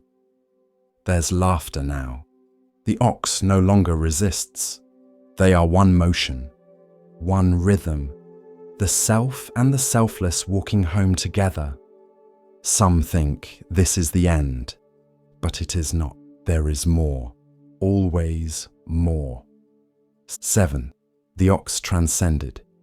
One morning he wakes, and the ox is gone, not lost, gone, dissolved, because there was never a separate ox, only the illusion of separation. There is no one taming another, no duality, only being, only suchness. The boy sits in silence, and everything is enough. 8. Both ox and self forgotten. Now, not even the boy remains. No watcher, no watched. Just sky, wind, movement without mover, compassion without identity, peace without object. This is awakening. Not a peak to climb, but a dissolving of the climber. 9. Returning to the source. But even this is not the end. He returns to the world, to the place he left behind. The village, the noise, the errands. He no longer seeks to escape it. Because the sacred is here too, in the washing of bowls, in the crying of babies, in the marketplace and the broom. 10th, entering the marketplace with open hands. He walks through the village, dirty feet, laughing eyes, no halo, no robe, just a man carrying firewood and smiling at children. He does not preach, does not speak of truth. He simply helps, lends a hand, bows to beggars, listens without interrupting, because he carries nothing and gives everything. Commentary: the ox herding. Pictures are not a ladder, they are a mirror. We move forward, then fall back, then forward again. Sometimes we glimpse the ox for a moment, then lose it for years. And that's okay, because the journey is not about getting somewhere. It's about seeing clearly where we are. The boy is not special. He is not a saint. He is you. Waking up slowly, letting go gently, returning home freely, and realizing it was never the ox that was missing, only the one who thought it was separate. It is said there was once a monk who lived alone in a crumbling hut on the edge of a forgotten village. His robes were patched, his alms bowl was cracked. His sandals made no sound on the stone path. He spoke little, taught no students, carried no scrolls. But people said strange things happened when they met him. A merchant who had been cruel to his workers walked by the hut and wept for no reason. A mother carrying grief for her lost child said the monk looked at her once, and the grief melted into the wind. When asked what he taught, the villagers would shrug and say, "He says only this: there is light, even in darkness." The hidden light. It is one of the most mysterious and profound teachings in Mahayana Buddhism, because it does not promise that suffering will end quickly. It does not say life will be easy. It says only, there is something in you, deeper than pain, stronger than shame, more real than your confusion. It is called Buddha nature, and it exists in all beings, not just the gentle ones, not just the wise ones, but also in the angry man gripping the bar, in the prisoner lying in silence, in the girl who cuts herself and hides the blade, in the addict, in the abuser, in the one we condemn. The light does not go out. It can be buried, forgotten, covered in ash, but never extinguished. There's a story in the Mahayana scriptures. A group of disciples sat with the Buddha and asked, "Master, does everyone have Buddha nature?" And the Buddha said, "Even this dog has it." The disciples frowned. The dog scratched, barked, chased shadows. But the Buddha saw beyond behavior. He saw the seed, the stillness beneath the noise, the jewel in the dirt. Imagine a gold statue wrapped in rags, sealed in clay, buried for centuries. No one knows it's there, but if you chip away the layers, the gold shines. That is the self, not something to create, something to uncover. We live in a world that measures worth by action. We say, prove you're good, show you're worthy, earn your place. But the Dharma says, you are already whole. Now act in a way that honors that. There's another story. A monk once asked a teacher, if everyone has Buddha nature, why do they act with greed and hatred? The teacher pointed to a clear pool. He picked up a stick and stirred the mud at the bottom. The water turned cloudy. Is the clarity gone? The teacher asked. No, said the monk. It's just hidden. Exactly, the teacher replied. Wait long enough and it will return. The path, then, is not about becoming something new. It is about becoming familiar with what has always been true. About seeing through the layers. Not pushing them away, but noticing. This fear is a layer. This craving is a layer. This story I tell myself that I am broken, unworthy, lost, is a layer. And underneath, stillness, light. You. Some people fear this teaching. They say, if everyone has Buddha nature, what about evil? But Mahayana Buddhism does not excuse harm. It reveals the tragedy behind it. It says, this one too was once innocent. This one too has a light they forgot. This one too is capable of awakening. Not as an excuse, but as a possibility. When you see others through this lens, something shifts. The one who hurt you still hurt you. But now, they are more than that. You don't forgive because they deserve it. You forgive because you see clearly, because you do not want your own light dimmed by hatred, because you too want to be free.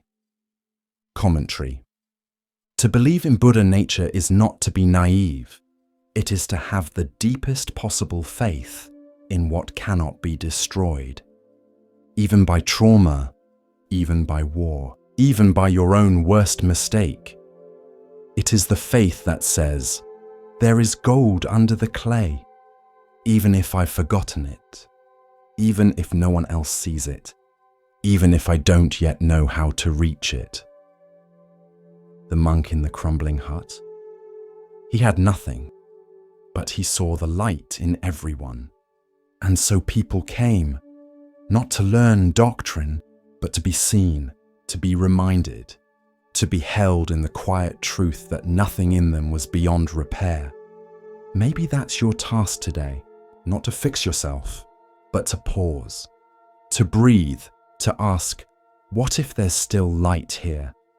And then, to live from that place. Even if no one else understands. Even if the robe still feels heavy. Because the moment you remember, you become the reminder. As our exploration of Zen Buddhism deepens, let us listen to a story that reveals how true worth is often overlooked. Here starts the next story. The Buddha sat beneath a sal tree, where the light filtered through in flickering gold. The breeze played gently with the hem of his robe, and the scent of early jasmine lingered in the air. Around him, the monks gathered like ripples around a pebble dropped in a still pond. Quiet, present, steady. They bowed one by one and took their seats on the grass, robes the colour of ochre and clay. The forest around them hummed with life, birds calling from high branches, the distant crack of bamboo, and the low murmur of wind moving through tall grass. The Buddha's eyes remained half lowered, still and soft. Then from the circle, a young monk rose. He was thin, his frame taut with discipline, but his brow was furrowed, his lips pressed with quiet unrest. He stepped forward and bowed deeply. "Master," he said, "I have studied the teachings as best I can. I rise before dawn. I recite every sutra. I memorize every verse. I follow every precept. And still, I suffer. Still my mind is troubled. I fear I've become attached to the very teachings meant to free me." He hesitated. Am I clinging to the dharma itself? The Buddha looked upon him gently. "You remind me of a traveler," he said. "Let me tell you a story." The monks settled deeper into stillness. The forest too seemed to pause. "There was once a man," the Buddha began, "wandering through a thick and treacherous forest. The trees were close, the thorns sharp. On all sides he was hemmed in by danger, wild beasts, hunger, cries in the distance that made his skin crawl. For hours, maybe days, he pushed forward, uncertain and afraid, until he came to a wide, roaring river. On the other side, he could see sunlight falling on an open path. He saw smoke curling from a distant hut. Safety, rest, the way forward. The Buddha paused, letting the image take shape. But there was no bridge, no boat. The current was fierce. He could not swim across without being swept away. So the man worked. He cut branches, wove reeds, bent saplings into shape. With patience, sweat, and determination, he fashioned a raft, just strong enough to carry him. He clutched it tightly, guided it across the swirling water. His heart pounded with fear, but he reached the far bank, soaked, trembling, but alive. The Buddha's eyes swept slowly across the circle of monks. "Now imagine," he continued, "that once on land, the man looked at the raft and said, 'This has saved me. This is precious. I will carry it with me always.' And so he lifted it onto his shoulders and continued his journey, the heavy wood digging into his back, slowing his steps, wearing him down." A faint rustle of recognition moved through the group. "Would that make sense?" the Buddha asked. The monks shook their heads. "Of course not," the Buddha said. "The raft served its purpose. It brought him across. To carry it afterward, to cling to it, would only bring suffering." He turned to the young monk. "So too with the Dharma." The monk blinked, uncertain. "But the teachings are sacred," he said. "Aren't they to be kept close? Aren't they the source of liberation?" The Buddha nodded. "They are sacred, but sacred does not mean permanent. The Dharma is not a cage. It is not a burden to be shouldered forever. It is a tool, a raft, a means to cross the river of confusion and craving. Once you have crossed, you need not drag the boat behind you." Another monk raised his hand. "Master," he asked softly, "what if one forgets? or finds themselves back at the river. Then rebuild the raft, said the Buddha. Relearn. Begin again. But never mistake the raft for the shore. The Dharma is not the destination. It is the guide. A hush followed, filled only by the hush of the wind and the rhythmic clicking of cicadas. Later that evening, as the sun descended behind the line of trees and turned the sky to a warm, bruised lavender, the monks returned to their huts, some with new questions, others with lighter hearts. But the young monk lingered. He wandered to the river near the monastery, where the water curled gently around stones and reeds. He sat on the bank, knees pulled in, and listened. The moon had begun its slow rise, casting silver light across the ripples. The monk breathed deeply. He thought of the teachings he had memorized, the sutras chanted, the rules obeyed, the rituals performed. Each had been a plank, a vine, a thread in the raft that carried him across his inner storm.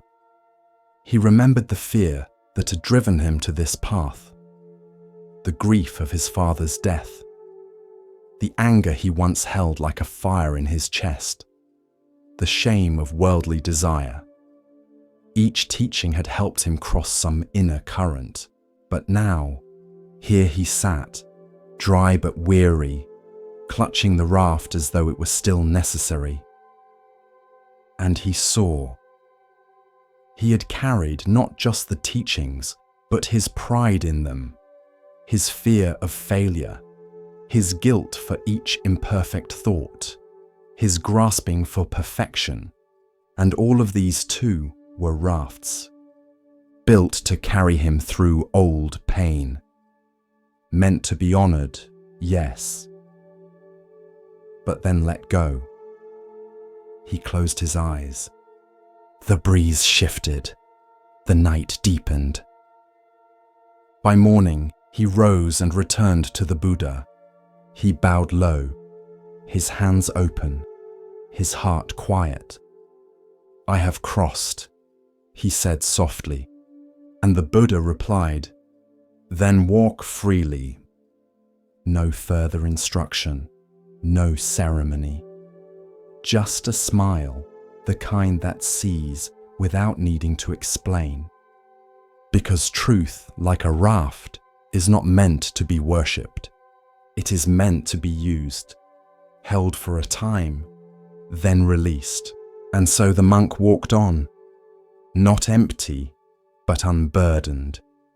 He still chanted, still meditated, still studied the sutras. But now he did so not out of fear, not to be perfect, but because he understood their purpose.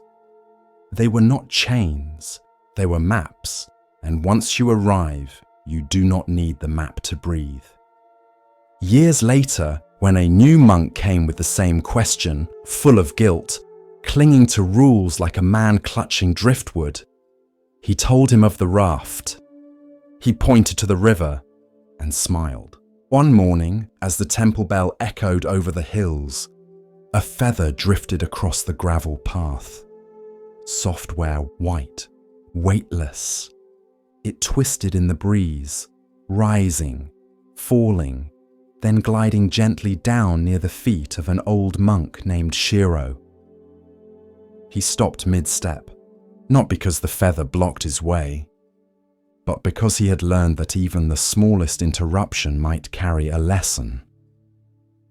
He bent down, lifted it with 2 fingers, and held it up to the light. It was a simple thing, delicate, almost nothing, and yet it had travelled from some distant bird, perhaps one flying over the valley, or shaken loose in a morning preen. It had no wings, no voice, no will, yet here it was, resting, present, carried. That day during tea, Shiro spoke to the novices. He placed the feather on the center of the table. "Is this free?" he asked. The youngest tilted his head. It floats on the wind, so… Yes? Another frowned. But it goes wherever the wind takes it. That's not freedom. It's powerlessness.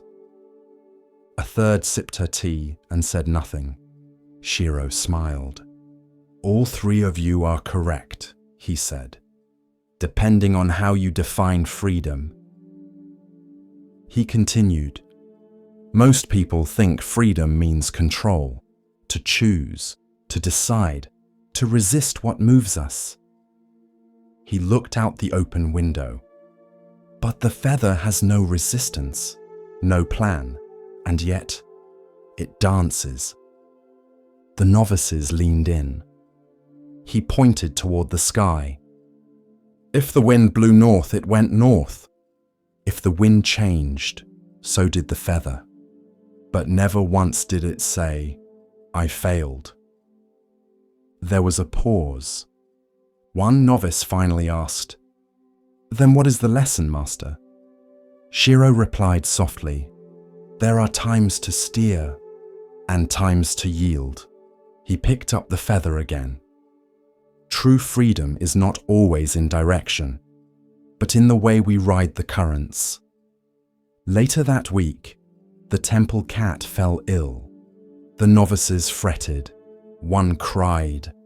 Another tried to feed it broth. But Shiro simply sat beside it.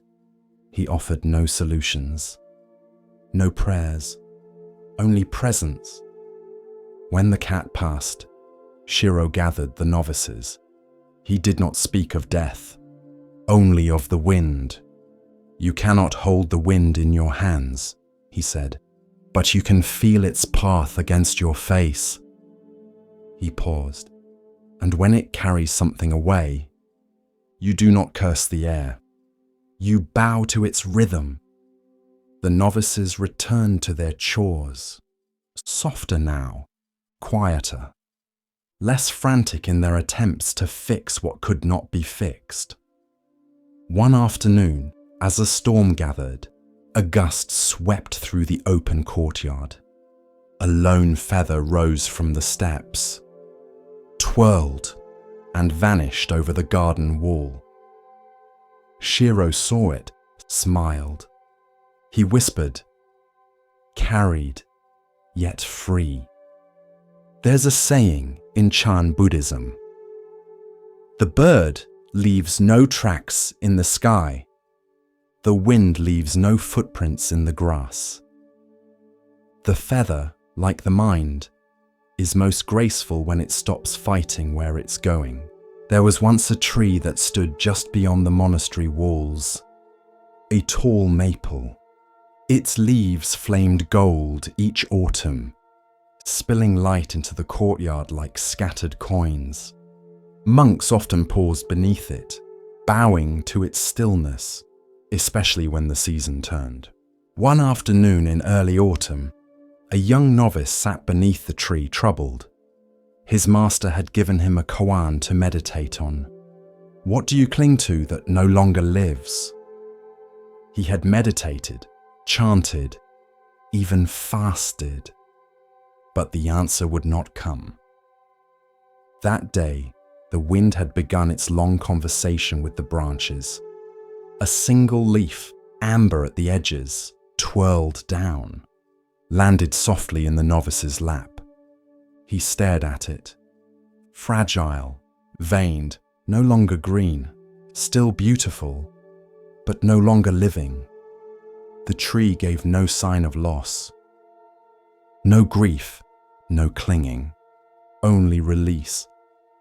Another leaf drifted down, then another. The novice looked up. The tree was letting go of what had once been its crowning glory. Not with sorrow, but with grace.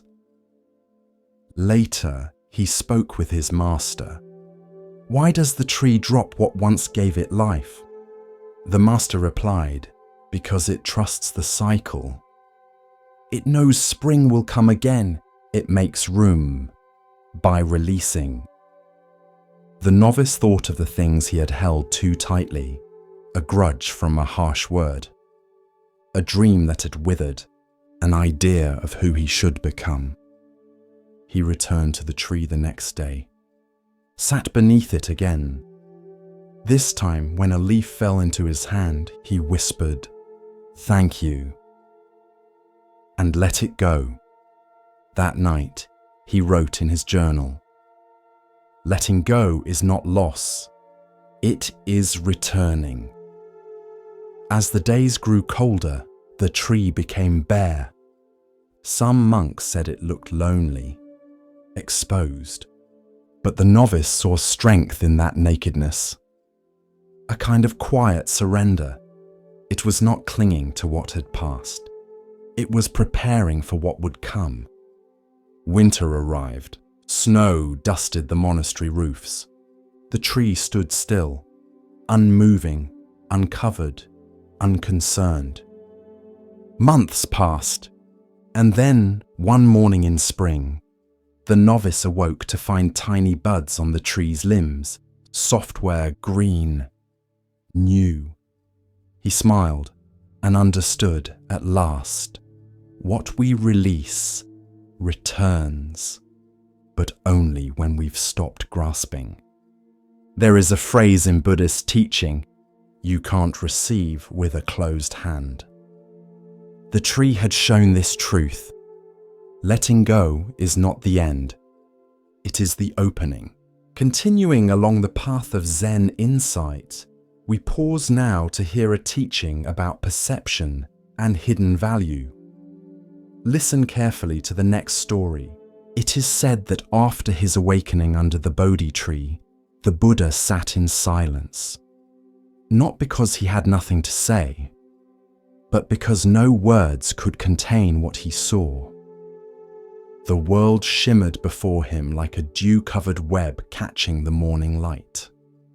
Everything, every leaf, every breath, every thought was connected. Not metaphorically, not poetically, but truly. And so, in that first silent gaze, the Avatamsaka Sutra was born, not as speech, but as vision, a vast radiant vision of interbeing. Imagine this: a net stretches across the cosmos, infinite in all directions. At each knot of the net, there is a jewel, and in each jewel, the entire net is reflected. Every other jewel, every other reflection. No part is separate. No jewel exists on its own.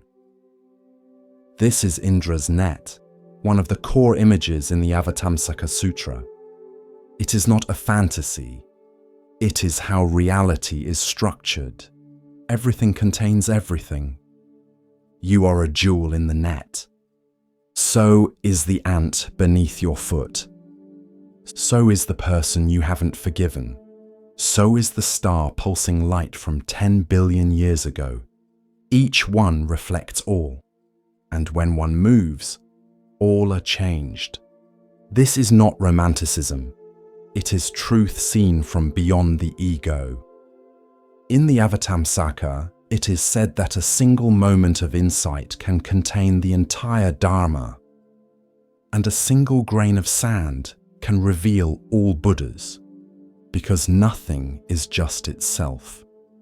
A drop of water is also the cloud, the river, the ocean, the drought, the cry of thirst, the hand that turns on the tap. All these are not separate events. They are expressions of one great dance.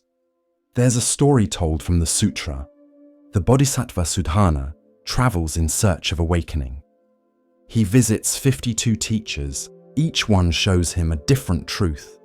A sailor, a child, a gardener, a courtesan, a beggar, a monk. Not one has the final answer, because in this vision there is no final answer. There is only deepening, broadening, the ever-widening ripple of understanding that you are not apart from anything, not even from the question. In the end, Sudana meets Samantabadra, who tells him, the path is infinite, the practice is the vision is you. And in that moment, Sudana realizes he was never seeking something out there. He was walking through his own reflection. If you truly see this just once, you can never hate again in the same way. Because to harm another is to harm yourself. To lift another is to lift all. You do not have to understand the whole net. You only have to touch one jewel, a single act of kindness, a single moment of stillness, a single breath where you choose love over fear. That one act changes everything, because the net responds, because you are not alone, because no wave rises by itself. Commentary. The Avatamsaka Sutra is sometimes called the flower ornament scripture, because it reveals the beauty of reality as it is, not flat, not linear, but multidimensional, like a lotus unfolding endlessly in every direction. In our daily lives, we feel separate. I am here, you are there, this is mine, that is yours. But this is illusion. A necessary illusion perhaps, but illusion nonetheless. Reality is interpenetration. You are in me, I am in you. Even now, reading these words, your breath carries the oxygen once exhaled by trees that died 1,000 years ago. Your thoughts are shaped by your grandmother's voice, by books written by strangers, by the laughter of a friend you no longer speak to. Even your loneliness is shared, because someone else right now feels it too. This is not meant to overwhelm you. It is meant to free you, because when you understand interconnection, you do not have to do everything. You only have to do something and trust that it matters. Because it does, because the net responds. A Zen teacher once said, "When a bird sings on one branch, the whole forest awakens." You may be that bird, you may be the branch, or the silence that follows. Each one is essential. Each one reflects the whole. You are not small, you are a jewel in the net, reflecting everything, and being reflected by everything. So polish your jewel, not for glory, but for others, because the clearer you become, the clearer the whole web shines. In a cafe by the park, a young boy sat across from his mother. The table was small, just enough for 2 mugs, 1 half-drunk hot chocolate, and a croissant with a single bite missing. The boy had soft curls, curious eyes, shoes that lit up when he kicked his feet beneath the table. He watched his mother, hoping for her eyes. But she was scrolling, thumb steady, neck bent, face bathed in blue light. She nodded every now and then, murmured a but her gaze stayed tethered to the glowing screen. This is not a story about blame. It's a story about forgetting, about the quiet erosion of presence, and the way a moment, once missed, does not return. The boy reached into his pocket and pulled out a rock. Not a fancy one, just smooth, grey, shaped like a teardrop. He set it gently on the table, waited. She scrolled. He tapped it with a finger, rolled it in a little circle, whispered something to it. She didn't look up. The server passed by and smiled at the boy. "Is that your treasure?" The boy nodded. The mother didn't hear. Presence isn't always taken. Sometimes it is quietly surrendered. We trade it for urgency, for likes, For news we cannot change, and meanwhile, a child sits across from us, glowing not with pixels, but with life. The Buddha once said, "Do not dwell in the past, do not dream of the future, concentrate the mind on the present moment." But the present must be chosen. It cannot shout louder than a screen. Later that day, the mother posted a photo. "Hot chocolate with my little one, coffee heart grateful." The boy was blurry in the background, looking at her. She never noticed. One day, the rock was gone, replaced by a drawing. 2 stick figures, one big, one small, holding hands. The sky above them filled with birds that looked like wide letter V's. He slid it across the table. She liked it, said, "Cute," snapped a photo, shared it instantly. Didn't ask what the birds were. Didn't ask if the smaller figure was sad. But the boy said nothing. Children know how to speak through absence. Presence is not just being near. It is attention. It is seeing the person across from you, as if this moment will never come again, because it won't. One afternoon, the boy stopped bringing things. No rock, no drawings, just silence. He stirred his chocolate with slow circles, watched the steam rise and disappear, watched her eyes disappear too. Then one day, the phone died. Just as she reached for it, the screen went black. The world returned. She blinked, looked around, looked at him. He stared back, wide-eyed. Hope and doubt mixed in his quiet. She reached across the table, took his hand. For the first time in a long time, he didn't pull away. They sat like that for 5 minutes, not speaking, just holding the now. When the server came to clear the table, the boy whispered, "She's back." The server smiled. "Yes, I see." Presence does not demand perfection, only noticing, only returning, again and again, like breath. Years later, when the boy was older, he would keep the old rock in a box. It would feel heavier than he remembered, not because of weight, but because of what it once tried to carry. Presence is fragile, but it is also forgiving. One moment missed does not cancel the next. The child is still waiting, not in punishment, but in invitation. And the phone.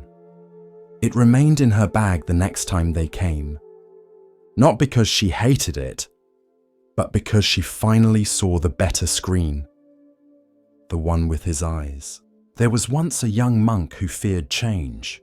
He feared the end of things, the falling of leaves, the fading of youth, the loss of voices he loved. Every impermanence felt like a theft. And though he studied the teachings, sat each morning in silence, recited the truths of Anicca, still, his heart gripped what it knew. One day, he sat with his teacher beneath the open sky. The wind was gentle. The air smelled of dry grass and pine. Above them, clouds drifted, vast and slow, casting soft shadows across the stone. The teacher pointed upward and said, "Look, what do you see?" The monk replied, "A cloud." The teacher nodded. "Now keep watching." They sat for a long while. Minutes passed. Then hours. The cloud changed shape. Then shape again. Then thinned and vanished. The monk frowned. "It's gone." The teacher smiled.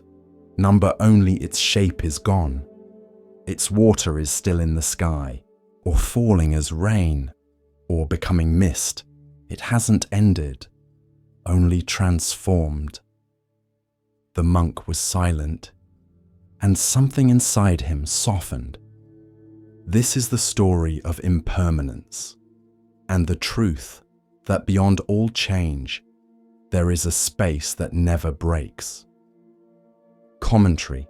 We fear change because we identify with form. We think, I am this body. I am this name. I am this role, this relationship, this belief. And when those dissolve, we feel ourselves dissolve. But the Buddha taught, all compounded things are impermanent. All form changes, but emptiness remains. Emptiness is not void. It is spaciousness, the sky that holds all clouds without being touched by them. The nature of mind is like that. Thoughts arise like weather, bright, stormy, dense, scattered, but the awareness that sees them, it remains untouched, unshaken, vast. When you cry, the sky is not wet. When you laugh, the sky does not echo. And when the self seems to break apart, the sky simply watches. The young monk began to observe things differently. When a flower wilted, he did not mourn its death. He saw its petals return to soil, its stem feed the ants, its color fade into memory. He saw its life ripple onward. He came to understand that nothing truly ends. The cloud becomes rain, the rain becomes river, the river becomes mist, the mist becomes cloud again. So too with us. What we call a self is a cloud, shifting, dancing, dissolving, but never disappearing. And behind it all, the sky waits, not as a place, but as a metaphor for mind, open, unchanging, whole. This is why the Buddha smiled when asked, "What happens after death?"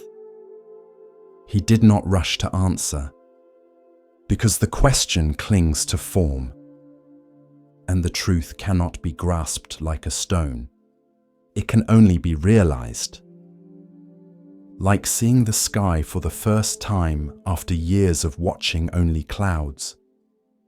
The monk later wrote, "My thoughts are not me. My name is not me. I am the space between all that comes and goes." This is not to say life has no meaning.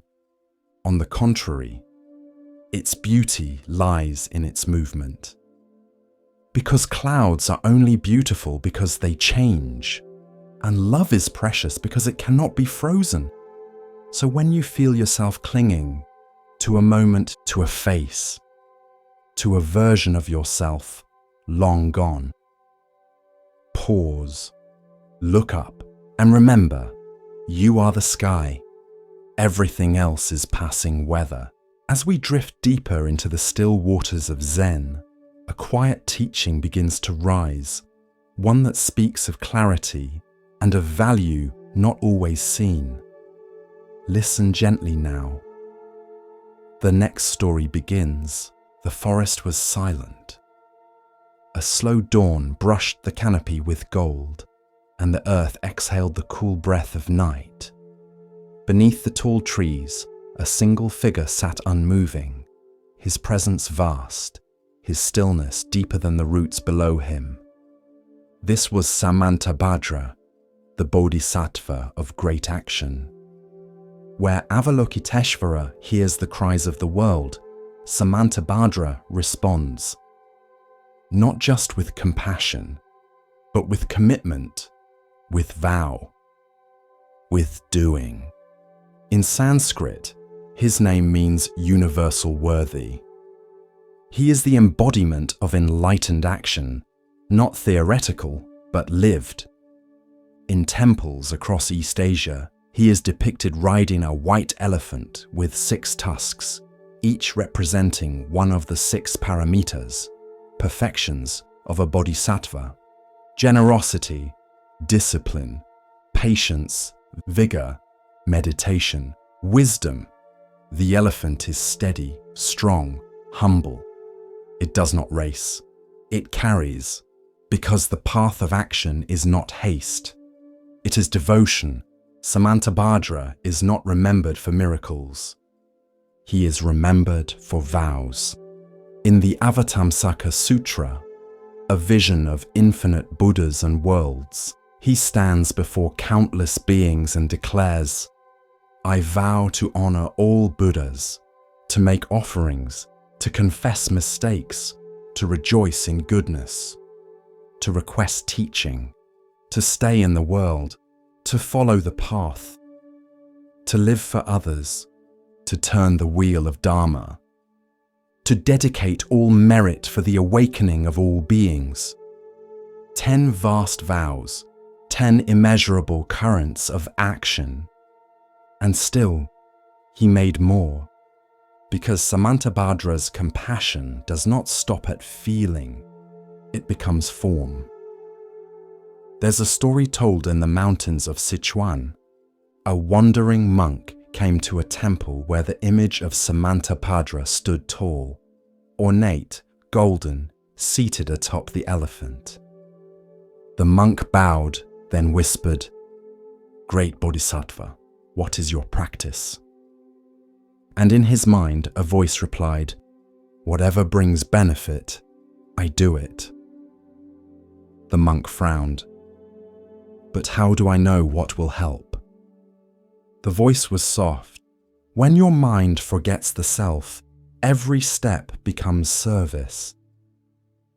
This is the heart of Samantabadra, not just knowing what is good, but doing it, even when tired, even when no one sees, even when the benefit is invisible. Some bodhisattvas sit in meditation, others speak sutras. Samantabadra cleans the floor, carries the sick, plants trees he will never see grow, because his practice is not abstract. It is bodily, it is effort, and it is choice. In the West, we often associate wisdom with silence, stillness, detachment. But Mahayana Buddhism offers a different view, that wisdom and action are not separate, that the awakened mind moves, not compulsively, but naturally, like water down a mountain. Samantabadra teaches, if you bow, bow completely. If you eat, eat with gratitude. If you work, work with your whole body. If you vow, live the vow. A novice once asked a Zen master, "What is the most advanced form of practice?" The master pointed to the broom, then to the rice pot, then to the novice's own worn sandals. "Whatever needs doing," he said, "do it completely." In this way, Samantabadra is not lofty. He is practical. He does not ask you to fly. He asks you to stay grounded and keep going, to help even one being, to smile even once for someone who is suffering, to remember that in a single action, sweeping, bowing, cooking, there can be immeasurable merit when done with a mind of service. There's a teaching. A bodhisattva never asks, "Will this be noticed?" A bodhisattva asks, "Does this help?" In modern life, we are busy. We're taught to measure action by its results, but Samantabadra teaches boundless action, where the result is not yours to keep, where the act itself is enough. Where planting a seed you'll never see flower is not foolish. It is sacred. Commentary. Samantabadra is not a figure on a pedestal. He is a mirror. he shows us that enlightenment is not an escape from the world. It is a return to it, fully awake, with sleeves rolled, with hands open, with vows not recited but lived. The white elephant is not fast, but it is strong. It does not seek applause. It just walks, one foot after the other, one act after the next, and the bodhisattva upon it smiles. Because every breath is part of the vow. To follow Samantabadra is not to be perfect. It is to be willing, to step forward, to show up, to fall down and vow again. Because the path is long, but every step walked in service becomes joy. In a quiet valley, where mist clung to the morning hills and cranes walked through the wet grass, there lived an old farmer. His hands were rough from years of work, his back bent slightly, not from age, but from reverence for the earth. Each spring, without fail, he would walk into the flooded fields barefoot, carrying a satchel of seeds against his chest. And there, ankle deep in cold water, he would plant each rice seedling by hand. One, then another, then another. Row after row, hour after hour. One morning, a traveller passed by and watched the old man working. "Isn't there a faster way?" he called. The farmer didn't look up. "No." "But can't you just scatter the seeds and let them grow?"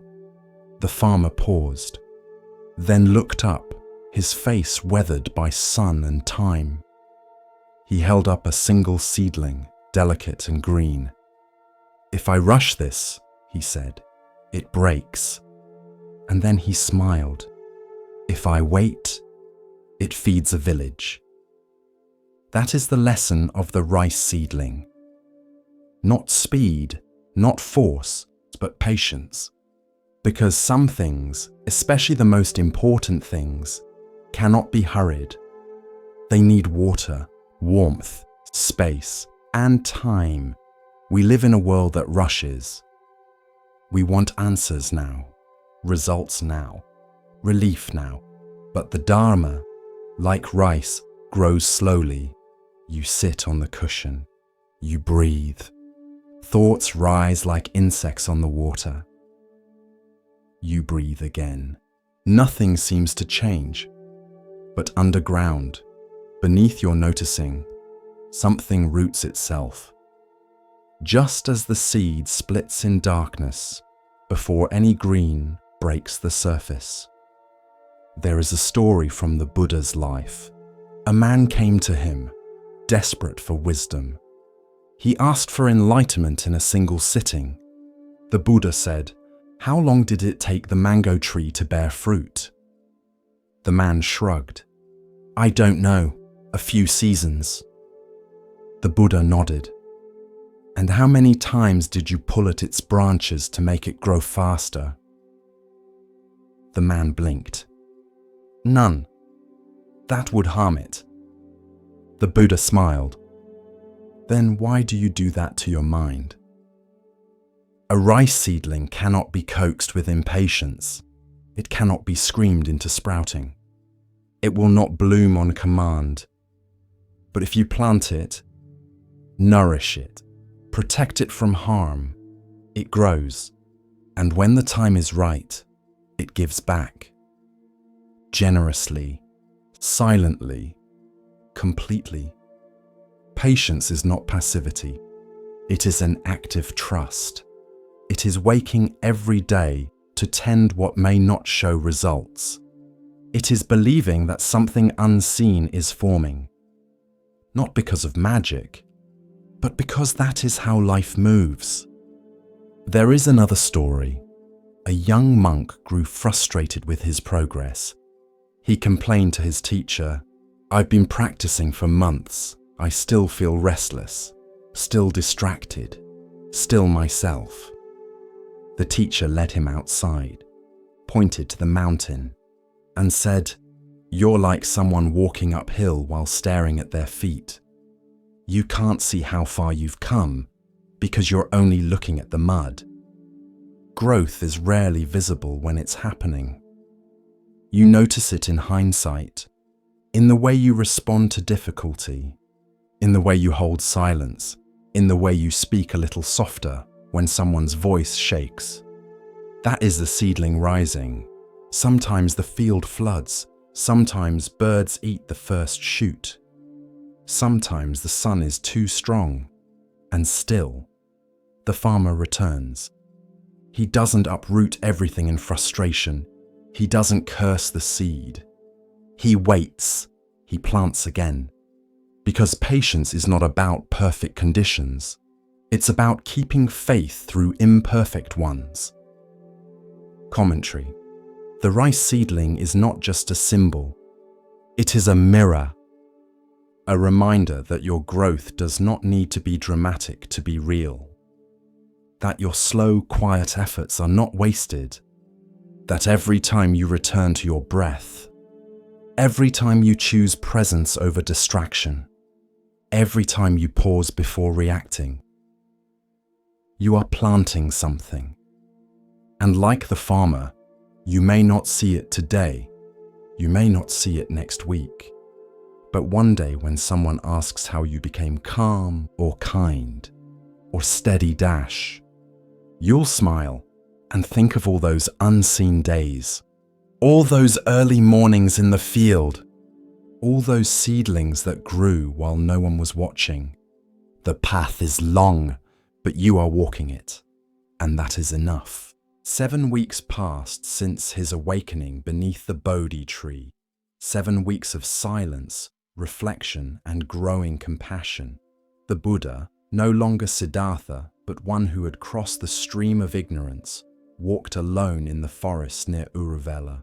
The world felt both new and ancient.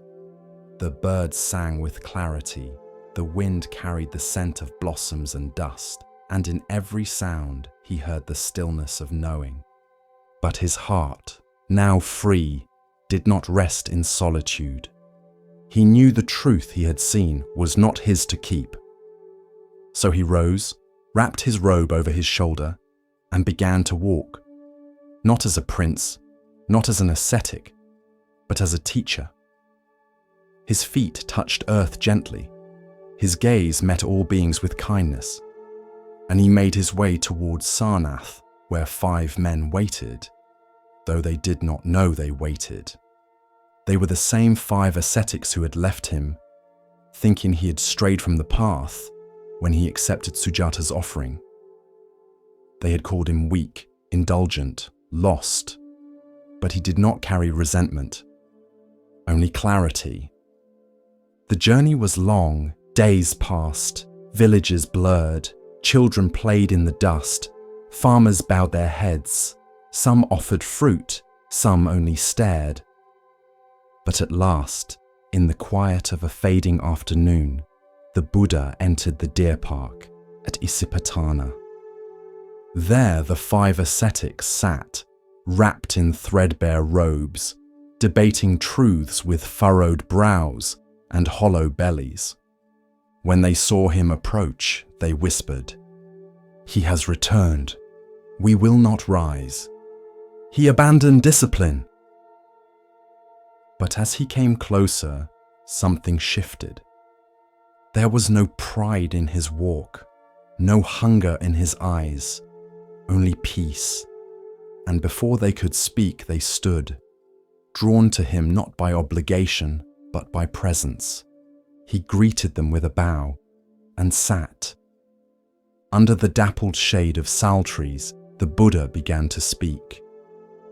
He did not speak of gods. He did not speak of punishment or reward. He spoke of suffering, what he called dukkha. He spoke of its cause. He spoke of its end.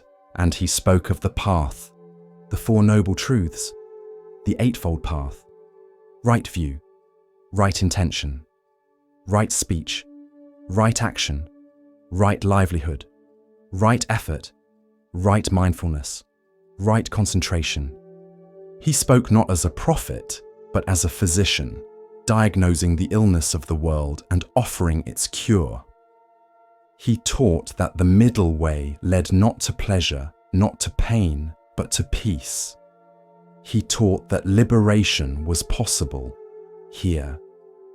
Now the five listened, at first with skepticism, then with stillness, then with something like reverence.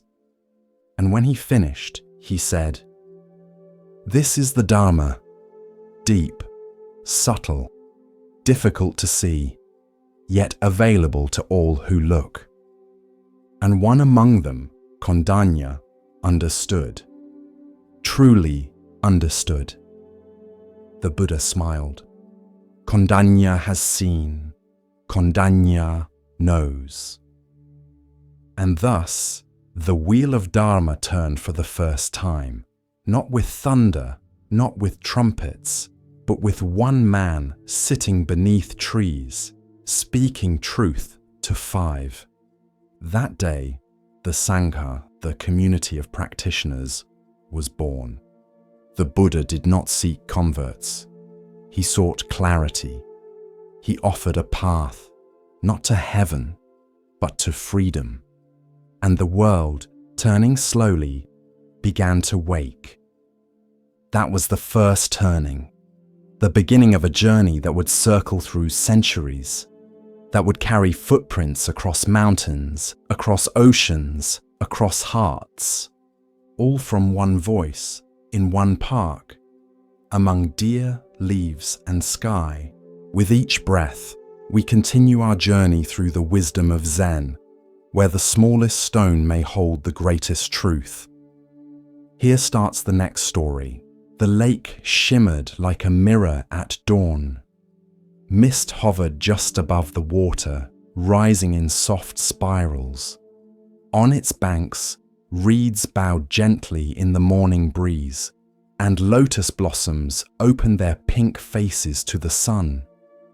In the middle of the lake stood a small island, quiet, green and hidden from the world.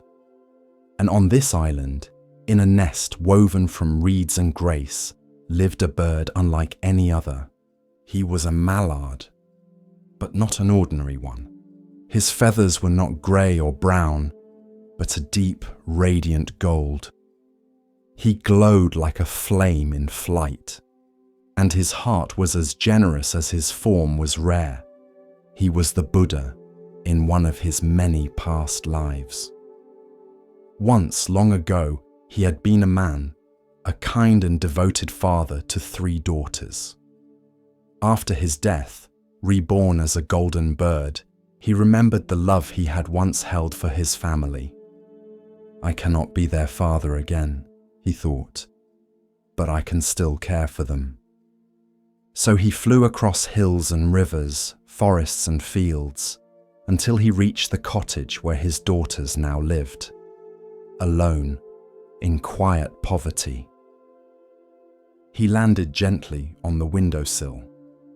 When the eldest daughter saw the glowing bird, her eyes widened. The bird spoke, softly, from a heart still bound by love. "I have come to help. Pluck one of my feathers and sell it. It will feed you for many days." The girl hesitated, but the bird bowed his head. "It is freely given." She plucked a single feather, golden, smooth, and warm to the touch. And as the mallard took flight again, the room seemed to glow with a little more hope. Days passed, then weeks, and each time the daughters began to hunger, the bird returned, offering a single feather, no more. Their home grew brighter, their faces fuller. But the bird too remained bright, his feathers returning, his heart untroubled. Until one day, greed crept into the house like a shadow at dusk. The youngest daughter asked, "Why does he give only one at a time?" The middle daughter frowned. "He has many, If we plucked them all at once, we would be rich forever." The eldest hesitated. "But he gives them freely from kindness." "Kindness is slow," said the middle one. "We need certainty." And so, one morning, when the golden mallard returned, the daughters did not greet him with bows or thanks. They seized him and plucked, not one, but all. The bird cried out, not in pain, but in sorrow. His wings weakened. His glow faded. The warmth in his eyes dulled like a dying flame. And when the daughters looked down, the feathers they held were no longer gold. Just grey, dull, ordinary, lifeless. As was the bird now lying still in their hands. They gasped. "What happened? Where is the gold?" But no answer came. The mallard lay motionless, too hurt to fly, too kind to curse, and the daughters, stunned and panicked, placed him back in the nest of reeds on the island, hoping he would heal. Weeks passed. The bird recovered. His feathers grew back, slowly, one by one. And though they shone again, he never returned to the cottage. He had given without condition, but greed had mistaken gift for possession, and in doing so, had severed the bond of love.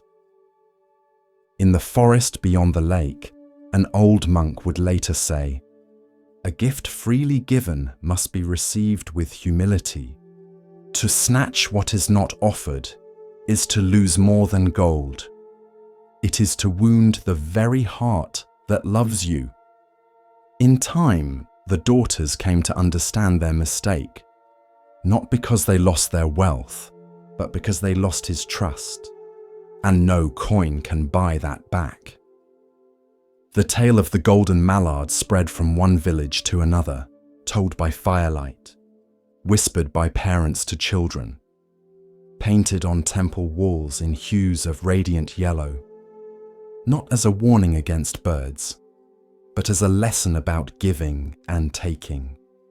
Because true generosity is not a stream to be dammed. It flows, it offers, but it must never be forced. And the purest gifts come not with conditions, but with open wings.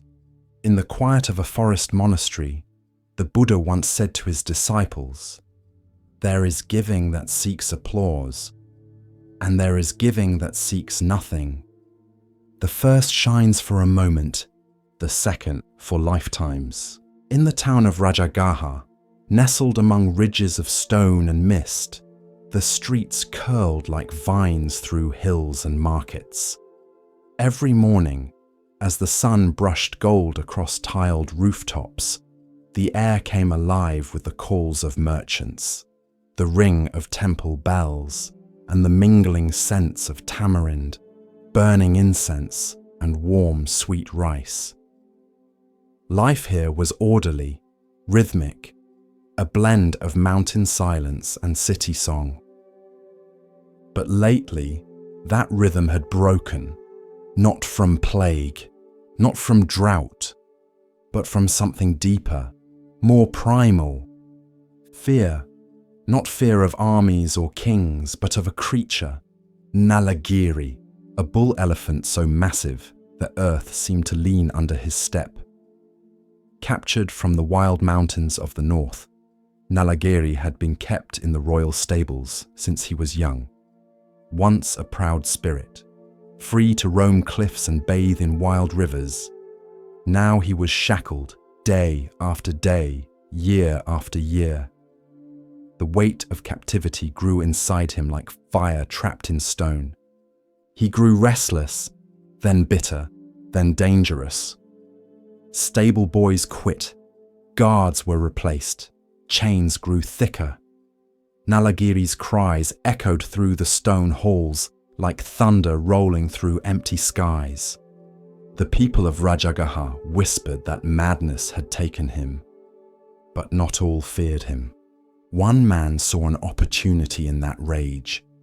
Devadatta, the Buddha's cousin, a monk by appearance, but a storm beneath the robes. Jealous of the Buddha's calm, his followers, his truth, Devadatta sought power, not peace. And when his teachings could not rival the Buddha's, he plotted instead. He went to King Ajatashatru, young and proud, his rule still soft around the edges, and he leaned close. "Let Nalagiri loose," he whispered. "Aim him at the Buddha. See what becomes of silent wisdom when tusks meet flesh." The king, tempted by spectacle or swayed by flattery, agreed. And so, one morning, before the city had fully woken, the iron gate to Nalagiri's pen creaked open. Chains were undone. Commands were given. The path was cleared. Nalagiri stepped forward, eyes wide, breath steaming, mind ablaze. He charged through market streets, through cloth stalls and fruit carts, scattering baskets and lives. People screamed, children ran, dogs howled and carts overturned. He did not walk. He tore the world open beneath him. And down that path, barefoot, cloaked in saffron robes, carrying only his alms bowl, walked the Buddha. No guards, no weapons, no rush in his step, just presence. His disciples shouted from behind walls and corners, "Lord, turn back, the elephant comes. He will crush you."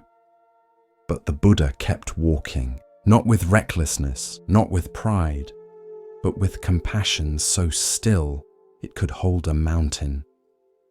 As Nalagiri approached, the air thickened with heat and tension. His tusks gleamed, his trunk coiled like a whip. His roar shattered the morning hush. Mothers shielded their children, merchants fell to the ground. The entire city held its breath, but the Buddha stood. The elephant thundered toward him. The ground trembled, and then stillness. The Buddha raised his eyes and looked. He looked not at a beast, not at a weapon, but at a being in pain. He saw the chains, the years, the sorrow turned to rage. He saw the hunger for freedom twisted into madness. He saw a heart once wild, now broken by cruelty. And in his gaze, he held no fear, no judgment, only recognition. As Nalagiri neared, mere strides away from trampling the man before him, he met that gaze, and something changed. The wind quieted, the air cooled. The fire in Nalagiri's eyes flickered. He slowed, then paused. His ears twitched, his breathing hitched. He took one more step, then stopped. The Buddha stepped forward. Slowly, gently, one hand raised, not to strike, not to shield, but to bless. And Nalagiri knelt. He folded his legs beneath him, lowered his head like a branch under rain. A great groan, half sigh, half sorrow, escaped his chest. And there, in the middle of the street where rage had once ruled, the Buddha placed his hand on Nalagiri's brow. Not with domination, but with presence. And the elephant wept. Tears pooled beneath his eyes, streaking down the folds of his face, darkening the dust. His trunk coiled softly around the Buddha's arm, no longer as a weapon, but as a gesture of surrender. The city watched in stunned silence. The same elephant who shattered stone fences and snapped trees now sat like a disciple at the feet of peace. Devadatta, watching from the shadows of a colonnade, said nothing. His plot, like a snake uncoiled, had slithered away, not with defeat by force, but by a truth too gentle to resist. Later, when the sun rose fully and the city slowly exhaled, Nalagiri returned to the royal grounds, but no longer was he led by whip or chain. He walked slowly, willingly, like a monk returning from alms. The Buddha returned to his seat beneath a banyan tree, his bowl untouched, his robe still bright. And the people came. They came not to celebrate a miracle, but to understand a lesson. They asked, "How did you stop him?" And the Buddha replied, "Anger cannot be conquered by anger, but by love alone. Fear cannot be silenced by force, but by understanding. The wildness in others is often the cry of suffering, not wickedness." And so it was taught that true strength is not in the fist, not in the sword, but in the heart that stays open in the face of danger. The tale of Nalagiri passed from lips to scrolls, from scrolls to temples, from temples to time itself. Children would ask their mothers, "Is it true that the Buddha tamed the elephant?" And they would answer, "Yes, my child, but not with magic, with seeing. Seeing the pain in others, seeing the fear beneath fury, seeing the being behind the mask, and meeting it with love." Nalagiri lived out his days not as a beast of burden, but as a gentle giant, offering rides to children, watering temple gardens with his trunk, and standing calmly when the monks recited sutras beneath the trees.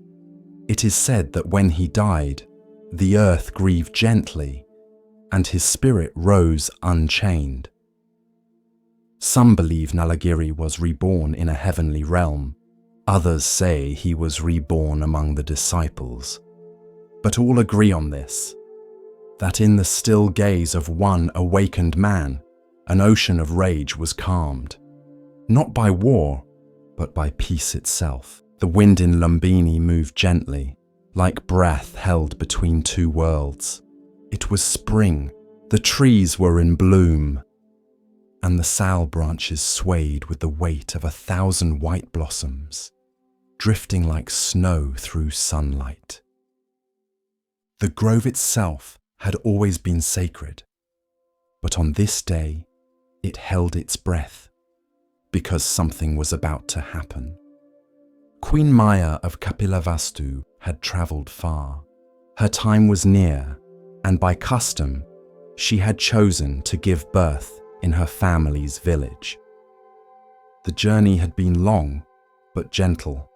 Attendants walked quietly beside her. The sky stayed clear, and the earth itself seemed to soften beneath their steps. When they reached Lumbini, Maya smiled. Here, the air was different, cooler, still. The light filtered through the trees in beams so soft they looked like silk. She stepped down from her carriage, removed her sandals, and walked barefoot into the grove. Birds did not flee. They simply paused. At the center of the grove stood a tall sal tree, wide-branched and flowering. She reached for a low branch and rested her hand upon it. She did not cry out. She did not tremble. She breathed. And there, beneath the trees upon the earth in silence, a child was born.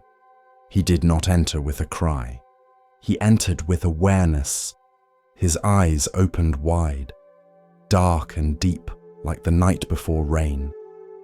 His skin was said to shine with a glow not of this world, and the breeze, once soft, began to stir the leaves as if to sing.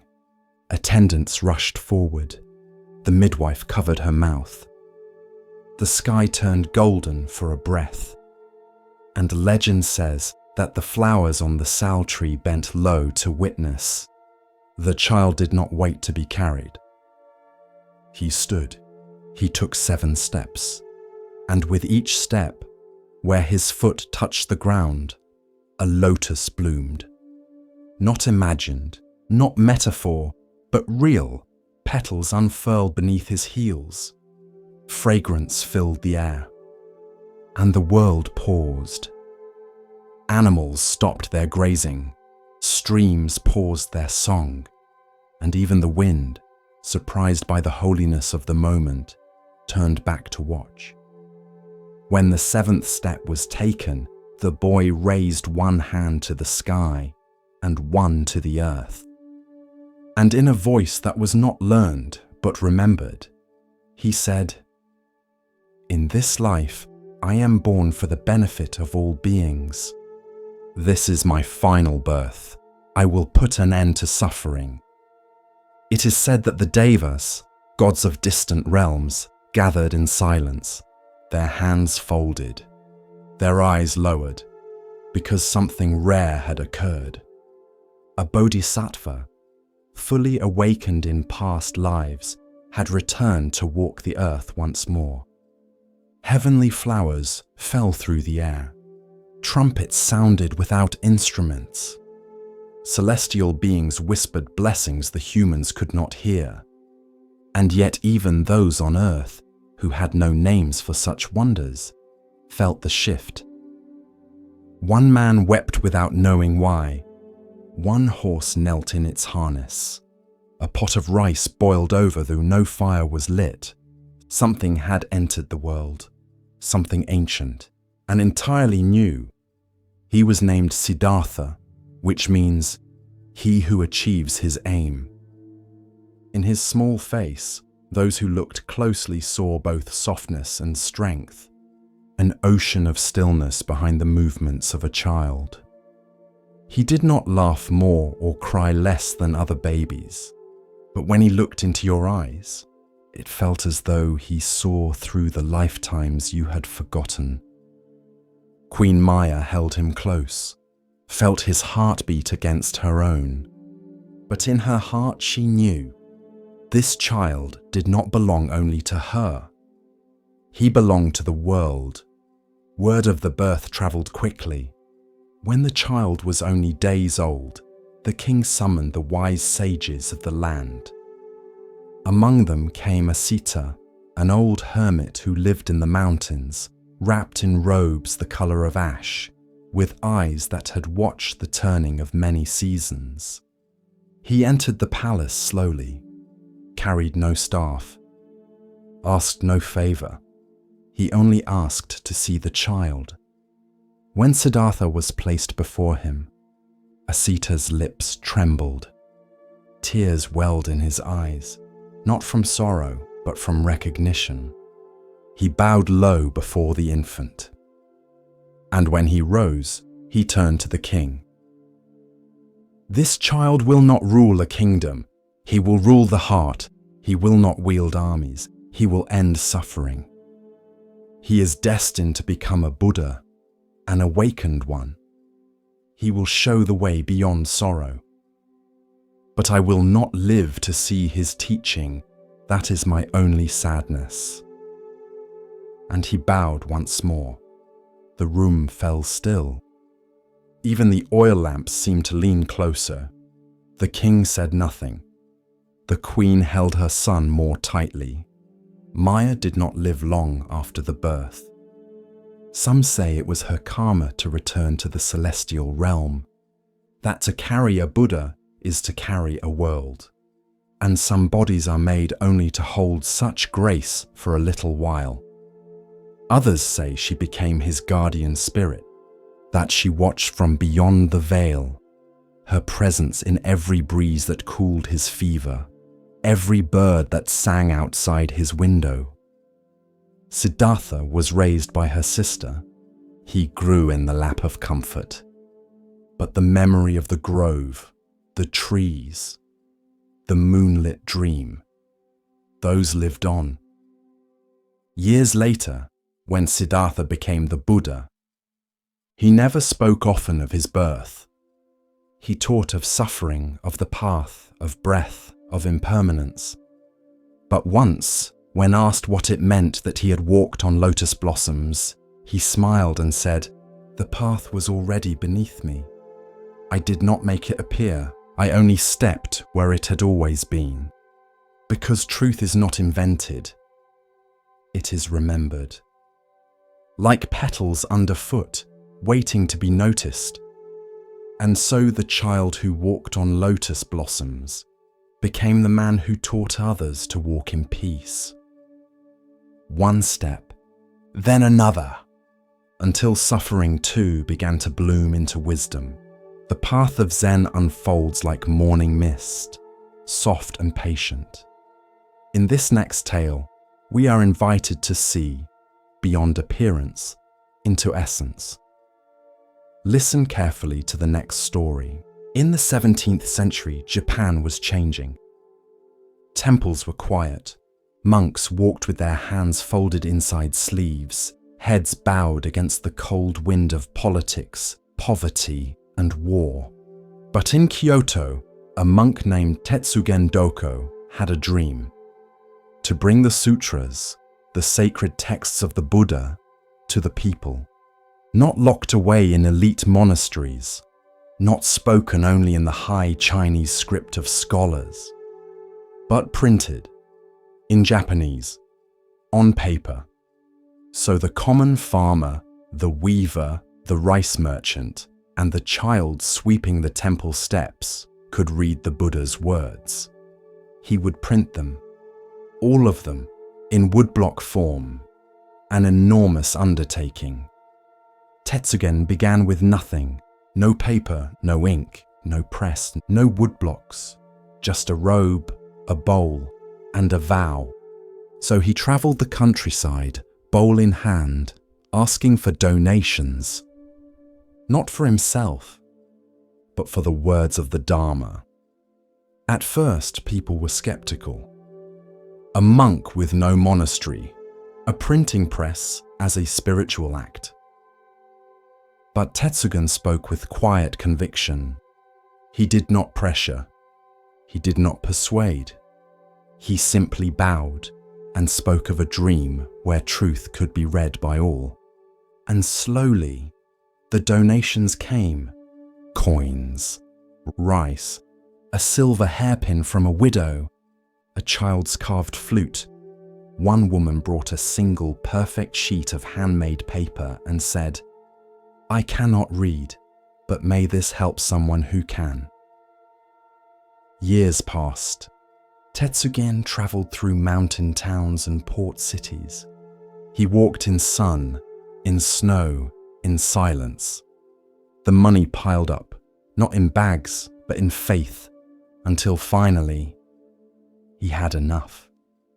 Enough for paper, ink, carvers, labor. The work could begin, but then disaster struck. The Uji River flooded. A great famine swept across the land. Families went hungry. Children cried into bowls of water. And Tetsugen looked at the money he had gathered. He did not hesitate. He gave every coin to relief. Food was bought, homes were rebuilt, the suffering eased, and the printing dream disappeared for a time. When the crisis passed, Tetsugen began again. From zero, bowl in hand, dust on his feet. The same quiet voice, the same calm vow. This time, people gave more quickly. They remembered, they trusted. He gathered enough once more. The press was readied, woodblocks carved. Then, epidemic. A plague swept through Kyoto. The poor collapsed in alleys. Temples turned into infirmaries. And once again, Tetsugen gave all the money away. The third time, he began again. Older now, slower, but steady. His vow never cracked, and after many years, the sutras were finally printed, in 7,000 woodblocks, hand-carved and inked with devotion. The first complete Japanese printing of the Buddhist canon. Even today, the blocks are preserved at Obaku Monastery in Kyoto, a monument to patience, to persistence, to presence. But ask a Zen master about Tetsugen's sutras, and they will smile and say, yes, he printed 3 editions, but the first 2 are the most beautiful. Commentary. Zen is not impressed by grand gestures, it is moved by quiet truth. Tetsugen's vow was not to ink, not to paper, but to service. And so, when suffering appeared, he did not cling to his dream. He let it go, not out of failure, but out of deeper practice. The first 2 editions were never printed, but they were lived. Printed in rice, in shelter, in the body of a starving child who lived because of his decision. Printed in the woman who kept her husband another year because Tetsugen paid for medicine instead of woodblocks. Printed in the hearts of strangers who saw that the Dharma is not words, but action. The 3rd edition, that was just the form. The content had already been carved in compassion. Tetsugen teaches us, your vow is not what you say when it's easy. It's what you do when it costs you. And in those moments, when your deepest aspiration must bend to the needs of others, that is the real test of the way. We all have sutras we want to print, projects, dreams, a book, a vision, a calling. And often the world interrupts, crisis, illness, family, but Zen does not see this as failure. It sees it as opportunity to offer, to release, to serve something greater than the plan. And when the time is right, you return, you begin again. Because nothing is lost. Each pause is part of the rhythm. Each surrender shapes the heart. Each detour deepens the vow. There is no need to rush. If the heart remains clear, even a delay becomes dharma. Even an interruption becomes a verse. Even a famine becomes a teaching. Tetsugen walked the mountains for decades, but the greatest thing he carried was patience, a faith that giving is not giving up, and that sometimes the invisible sutras are the ones that save us most. A house stood at the edge of a quiet village. It wasn't grand. Its roof sagged a little. Its floorboards creaked, but the door was always open, and those who passed by often entered. One day, a traveler knocked. His shoulders were tight with worry, his breath short. He clutched his bag like it held every mistake he'd ever made. The host opened the door and smiled. "Come in," she said gently. "No judgment here, just tea and a place to rest." The next morning, the traveler left, but soon another came, this time angry. Fists clenched, jaw locked.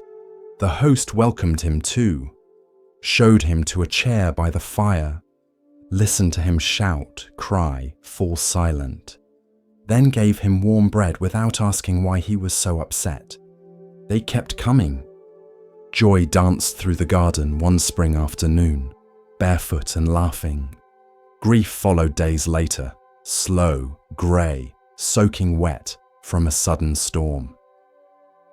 Loneliness showed up in the middle of the night, shivering. Hope arrived unexpectedly, glowing faintly. Fear sometimes knocked twice in one day. Still, the host opened the door every time. One evening, a boy from the village asked, "Why'd you let them all in, even the scary ones?" The host looked at the boy and said, "Because this house is a guest house. And all emotions are guests. They arrive, they stay, they leave. None of them are me. This story comes from an old Sufi poem by Rumi, beloved also in Buddhist circles. It teaches what meditation often reveals. You are not your emotions. You are the one who notices them, who makes space, who lets them pass through. Anger is not wrong. It is a guest, sometimes loud, sometimes dangerous. But it comes bearing messages, and if you slam the door in its face, it breaks in through the window. Sadness is not weakness. It is a guest. It may rearrange the furniture for a while. It may lie on the couch for days. But eventually, it moves on, especially if you sit beside it instead of pretending it isn't there. Joy too is a guest. And though it's tempting to cling to joy and beg it to stay, even joy must leave. That's okay. You can welcome it again tomorrow. The problem is not the emotions.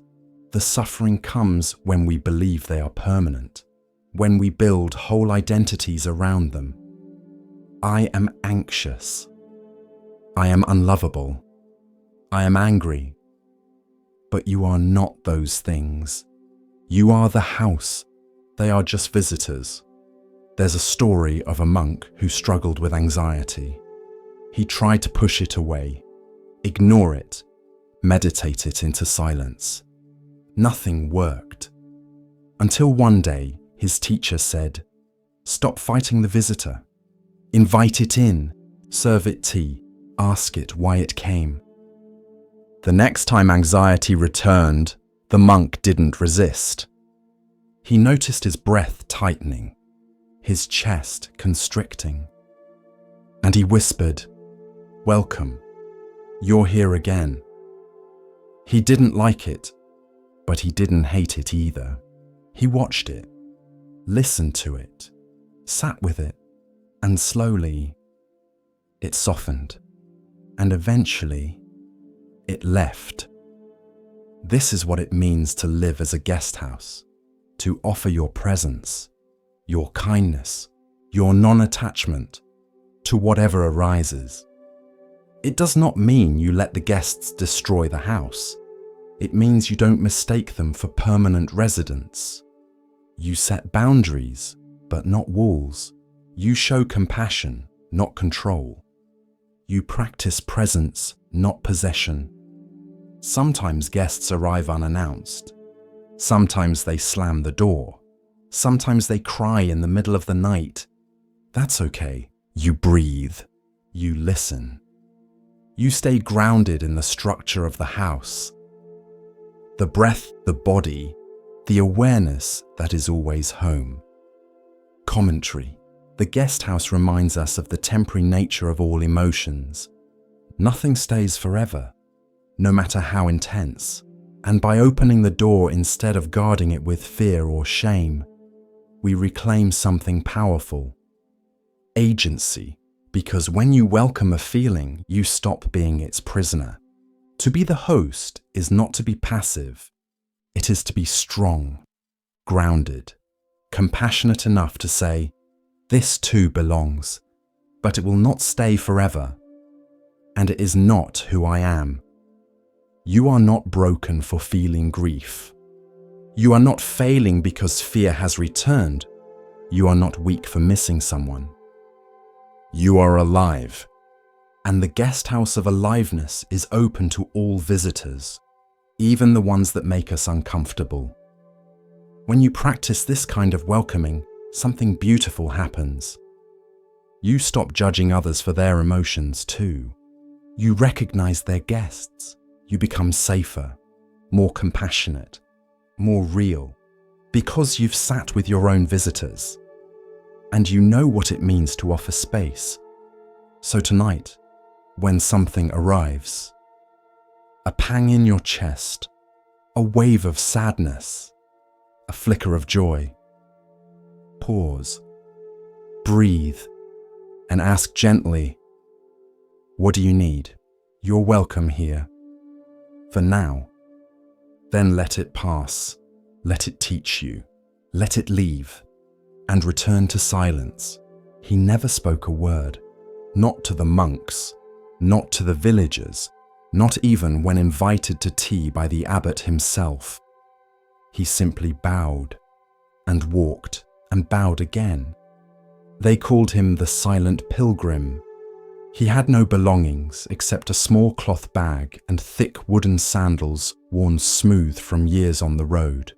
His face was weathered by wind and sun. His back slightly bent, not from age, but from reverence. Because every third step, he stopped, placed his palms together, and bowed to the earth. Step, step, bow, step, step, bow. He travelled like this for hundreds of miles, through rice paddies and dusty plains, through mountain passes and city streets, through cold rain, sharp sun, and falling snow. He never begged, never asked, never preached, only bowed. When he reached the gates of a remote temple high in the hills, a monk ran inside to announce, "The pilgrim has come." Curious, the monks gathered. Some stood with folded arms. Others watched from the steps. One scoffed, "What is this? A show?"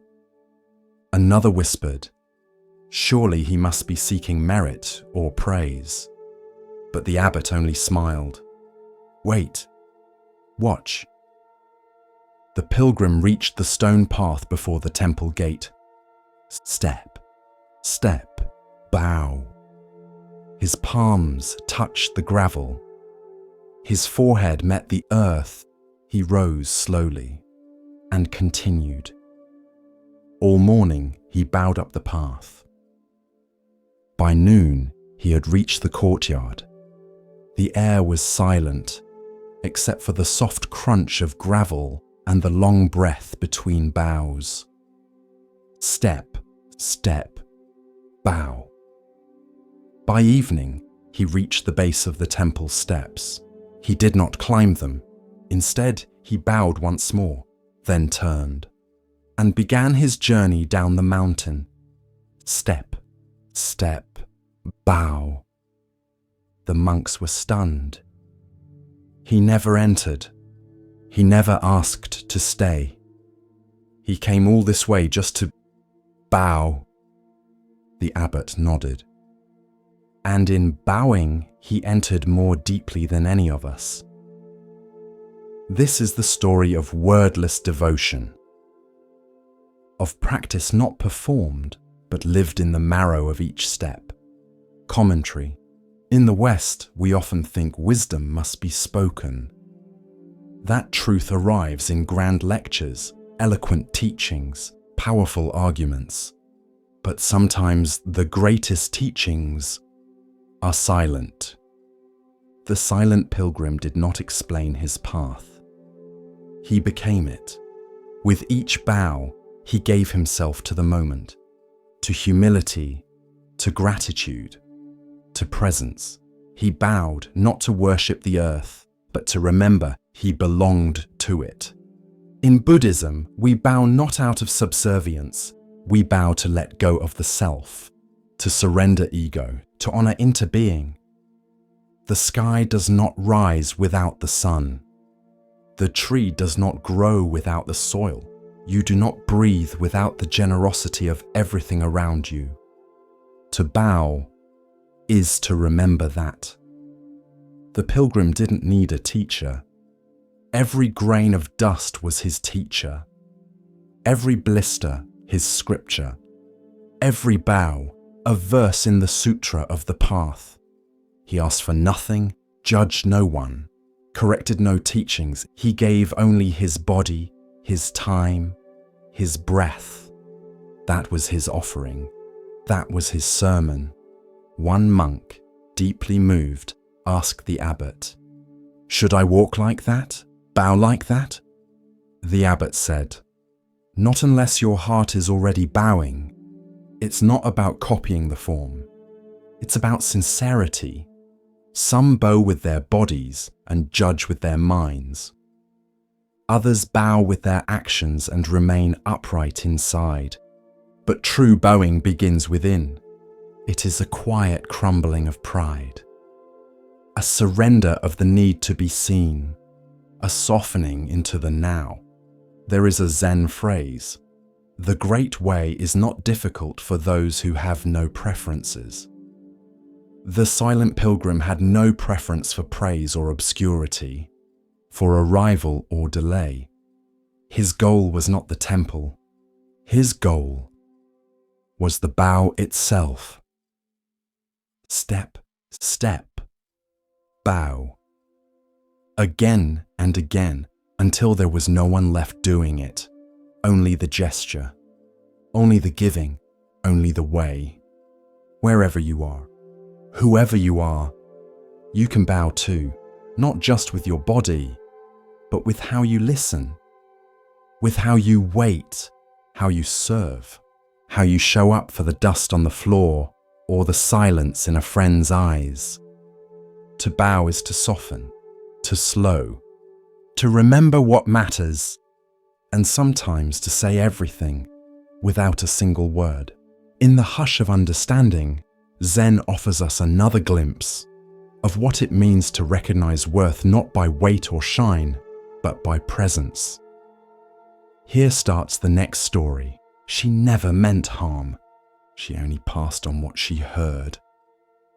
A whispered comment here, a raised eyebrow there, a half-finished sentence passed along like a secret prayer. Her name was Sister Nima, young, lively, kind mostly, but her words moved quickly and quietly unraveled the thread of trust inside the temple.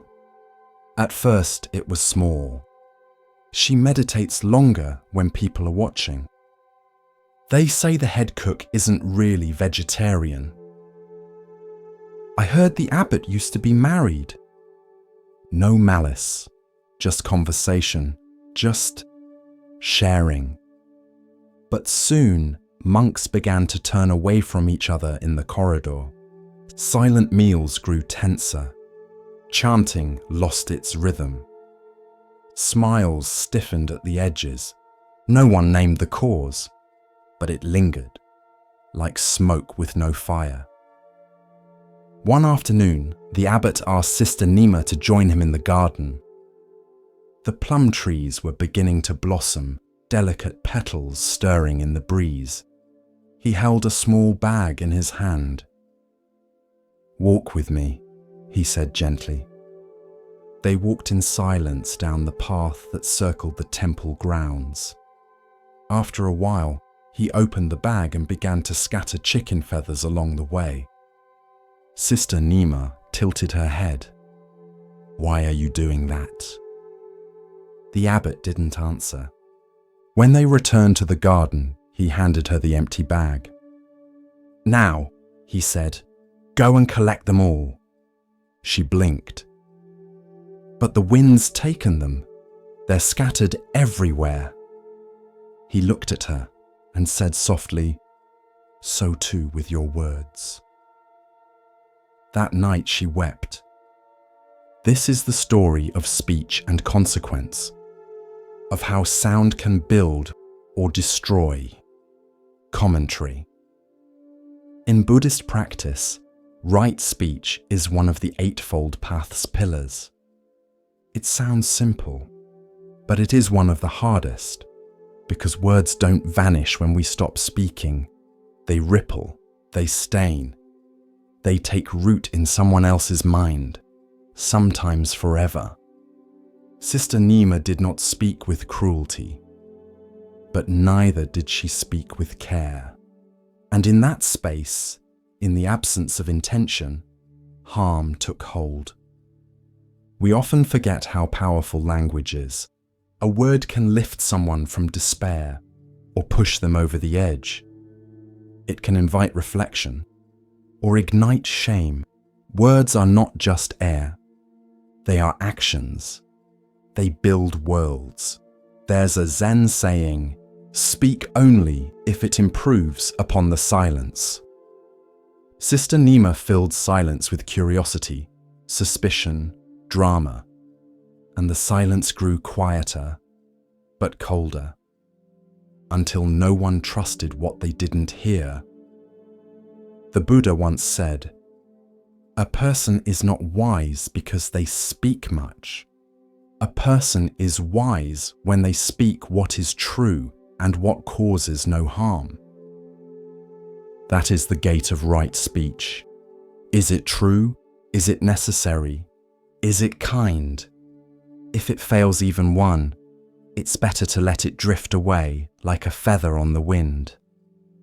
After that night, Sister Nima changed. She stopped repeating what others said. She listened more, spoke less.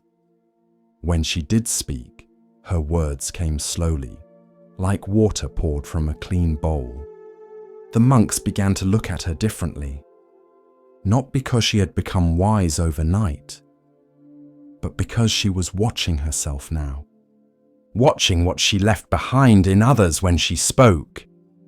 And over time, trust returned to the temple, not because of a sermon, not because of a rule, but because one person saw the feathers scatter and chose to stop scattering more. So speak with care. Speak like you're building something with your breath. Because you are. Every sentence is a seed. And whether it blooms or bruises is up to you. It was a quiet station. Old stone, metal benches, pigeons pacing like monks in mourning robes. The arrivals board flickered. The loudspeaker crackled, and trains came and went, their breath hissing across the platform like tired beasts. Every day just before noon, an old man would arrive. He wore a flat cap, pressed slacks, a wool coat that had seen better winters. He never boarded. He never greeted anyone. He simply sat. Same bench, same hour, same stillness. At first, people thought he was waiting for someone. A son, a daughter, a wife who might never arrive. They glanced at him with quiet sympathy or soft dismissal, but the days passed, then weeks, and he was always there, alone, unbothered, still. One day, a young woman sat beside him. She was holding a phone in one hand, tapping constantly, half listening to music in the other ear. She kept checking the time, fidgeting, breathing shallow. The old man looked out at the tracks, unmoving. After a while, she said, almost without looking, "Who are you waiting for?" He smiled. "Nothing." She blinked. "Then why are you here?" He paused, then nodded toward the platform. To wait. This is the story of presence, of sitting in stillness with no outcome, no expectation, and no rush. Commentary. The world runs on arrival. We hurry to meetings, chase after goals, measure our worth by progress. But in the Dharma, there is no arrival, only presence. The old man wasn't avoiding life. He was stepping into it, minute by minute, footstep by breath, like a bell that rings just once, not to announce anything, but because it can. At first, the young woman scoffed. She muttered, "That's kind of pointless." The old man nodded. Yes. And peaceful. She paused, looked at him fully for the first time. There was something settled in his face, not detached, just done chasing. He didn't ask her what she did for work, didn't comment on the news, didn't offer advice. He just sat and breathed. The train came. She didn't get on. Instead, she silenced her music, turned off her phone, sat beside him. They shared the silence for half an hour. It was the first silence she'd had in weeks. The Buddha once said, "Better than 1,000 hollow words is one word that brings peace." The old man said none, and yet peace lingered around him like perfume. He came every day, even in the rain, umbrella in hand, thermos of tea, soft eyes and unhurried limbs. He didn't come to do anything. He came to stop doing. We often misunderstand waiting. We think it's the pause before real life. But sometimes, waiting is life, not for something, but with it. Eventually, the young woman started visiting more often. She brought tea, sat on the same bench, and didn't speak, until one day she asked, "What if the person you were waiting for never comes?" The old man looked at her with a calm smile. "Then I'll still be here." That's the power of presence. It doesn't depend on outcome. It doesn't beg for fulfillment. It simply is. In time, others noticed. A mother sat for 5 quiet minutes with her son. A commuter took off his headphones. A woman reading poetry closed her book and just watched the clouds drift. No one spoke, but something was shifting. Not loudly, not suddenly, like morning fog lifting, unnoticed. And then, one spring day, the old man stopped coming. His bench stayed empty, but the silence remained. So did the stillness, and the space he had created. By doing nothing, expecting nothing, needing nothing. Wasn't empty, it was full of something rare. Peace. The young woman still visits the bench, not daily, not ritually, just when the world starts rushing too fast. She sits, breathes, smiles at passing trains, and once when a man sat beside her and asked, "Who are you waiting for?" she answered, "No one," then added, "I'm just here." The sun rose slowly over the wide green fields, brushing the tops of the grass with gold. Mist drifted over the earth like breath from a dreaming world. And in a quiet corner of the meadow, where the stalks grew thick and the wind passed gently, lived a flock of quail. They were small birds, light-boned and quick, their feathers dappled like earth and sunlight. They lived simply, eating seeds, singing softly, and moving together like a single thought. And among them was one who saw more than the others, who watched not only the sky and the grass, but the patterns within them. He was the Buddha in a past life, and though he had no title or special perch, the others came to trust him, because he noticed what they missed, and he saw what was coming. Each day, the flock flew out into the fields to feed. Each day they returned, wings beating as one, hearts light. But one morning, as the sun rose pale behind thin clouds, the wise quail called the others close. "There is danger coming," he said. The flock stilled. "A fowler is near. He lays traps in the tall grass. If we are not careful, we will be taken." Some of the younger birds flapped their wings in alarm. "Should we stop flying?" asked one. "No," said the wise quail, "but we must act together." He showed them a plan. "If one is caught in the net," he said, "do not panic. Each of us must place our beaks beneath the net. At the same moment, we will lift and fly." "To freedom?" a small chick asked. He nodded. Yes, together. The flock agreed, and the very next day, the net came.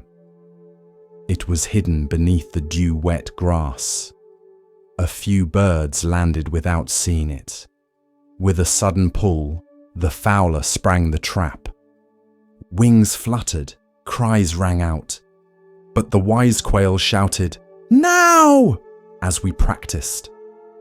The others rushed in, beaks down, wings strong, and together they rose, the net lifted with them, light as silk on the wind. And just beyond the trees, they dropped it, free once more. The fowler, watching from behind a tree, blinked. "Strange," he muttered. "I've never seen birds do that." He returned the next day, and again the next. Each time the net was lifted, each time the birds escaped, he grew frustrated. "Clever little things," he muttered, "but they won't always be united." And he was right, because fear does not break the flock, but ego can. One morning, 2 young quail quarreled. "You always land too close," snapped one. "You always peck too fast," the other retorted. Their voices rose. The others turned away, uncomfortable. The wise quail approached them gently. "Remember," he said, "the net does not care who is right, only who is divided." But pride had taken root. The quarrel continued. And the next day, when the net fell again, something changed. The 2 angry quail were caught. The others flew in, ready to help. "Lift with us," they called. But the 2 snapped at each other. "You grab that side!" "No, you're too slow." Their beaks tangled, their wings struck each other, and in the confusion, the net stayed down. The fowler emerged from the trees, and that day, not all escaped. The survivors gathered in silence beneath a low fig tree. Even the wind was still. The wise quail spoke, not in anger, but with sorrow. "Together we can lift what traps us, but alone, even a feather becomes too heavy." In time, the flock mended. The young quail apologized, and the net, though dangerous, was never as strong as their unity. The fowler eventually gave up and moved on, and the wise quail remained, never seeking attention, never blaming, but always watching, always reminding them it is not the trap that captures us. It is forgetting that we are stronger together. In quiet monasteries, monks would later chant this story beneath swaying trees. They would bow not to the birds, but to the truth they carried. That unity is not just comfort, it is survival. Because in this world, nets will fall. But if we move with one breath, with one purpose, with one heart, even the strongest snare cannot hold us. As the lantern of awareness glows a little brighter, we come to a tale about seeing with more than the eyes. Let the stillness guide you now, and listen carefully to the next story.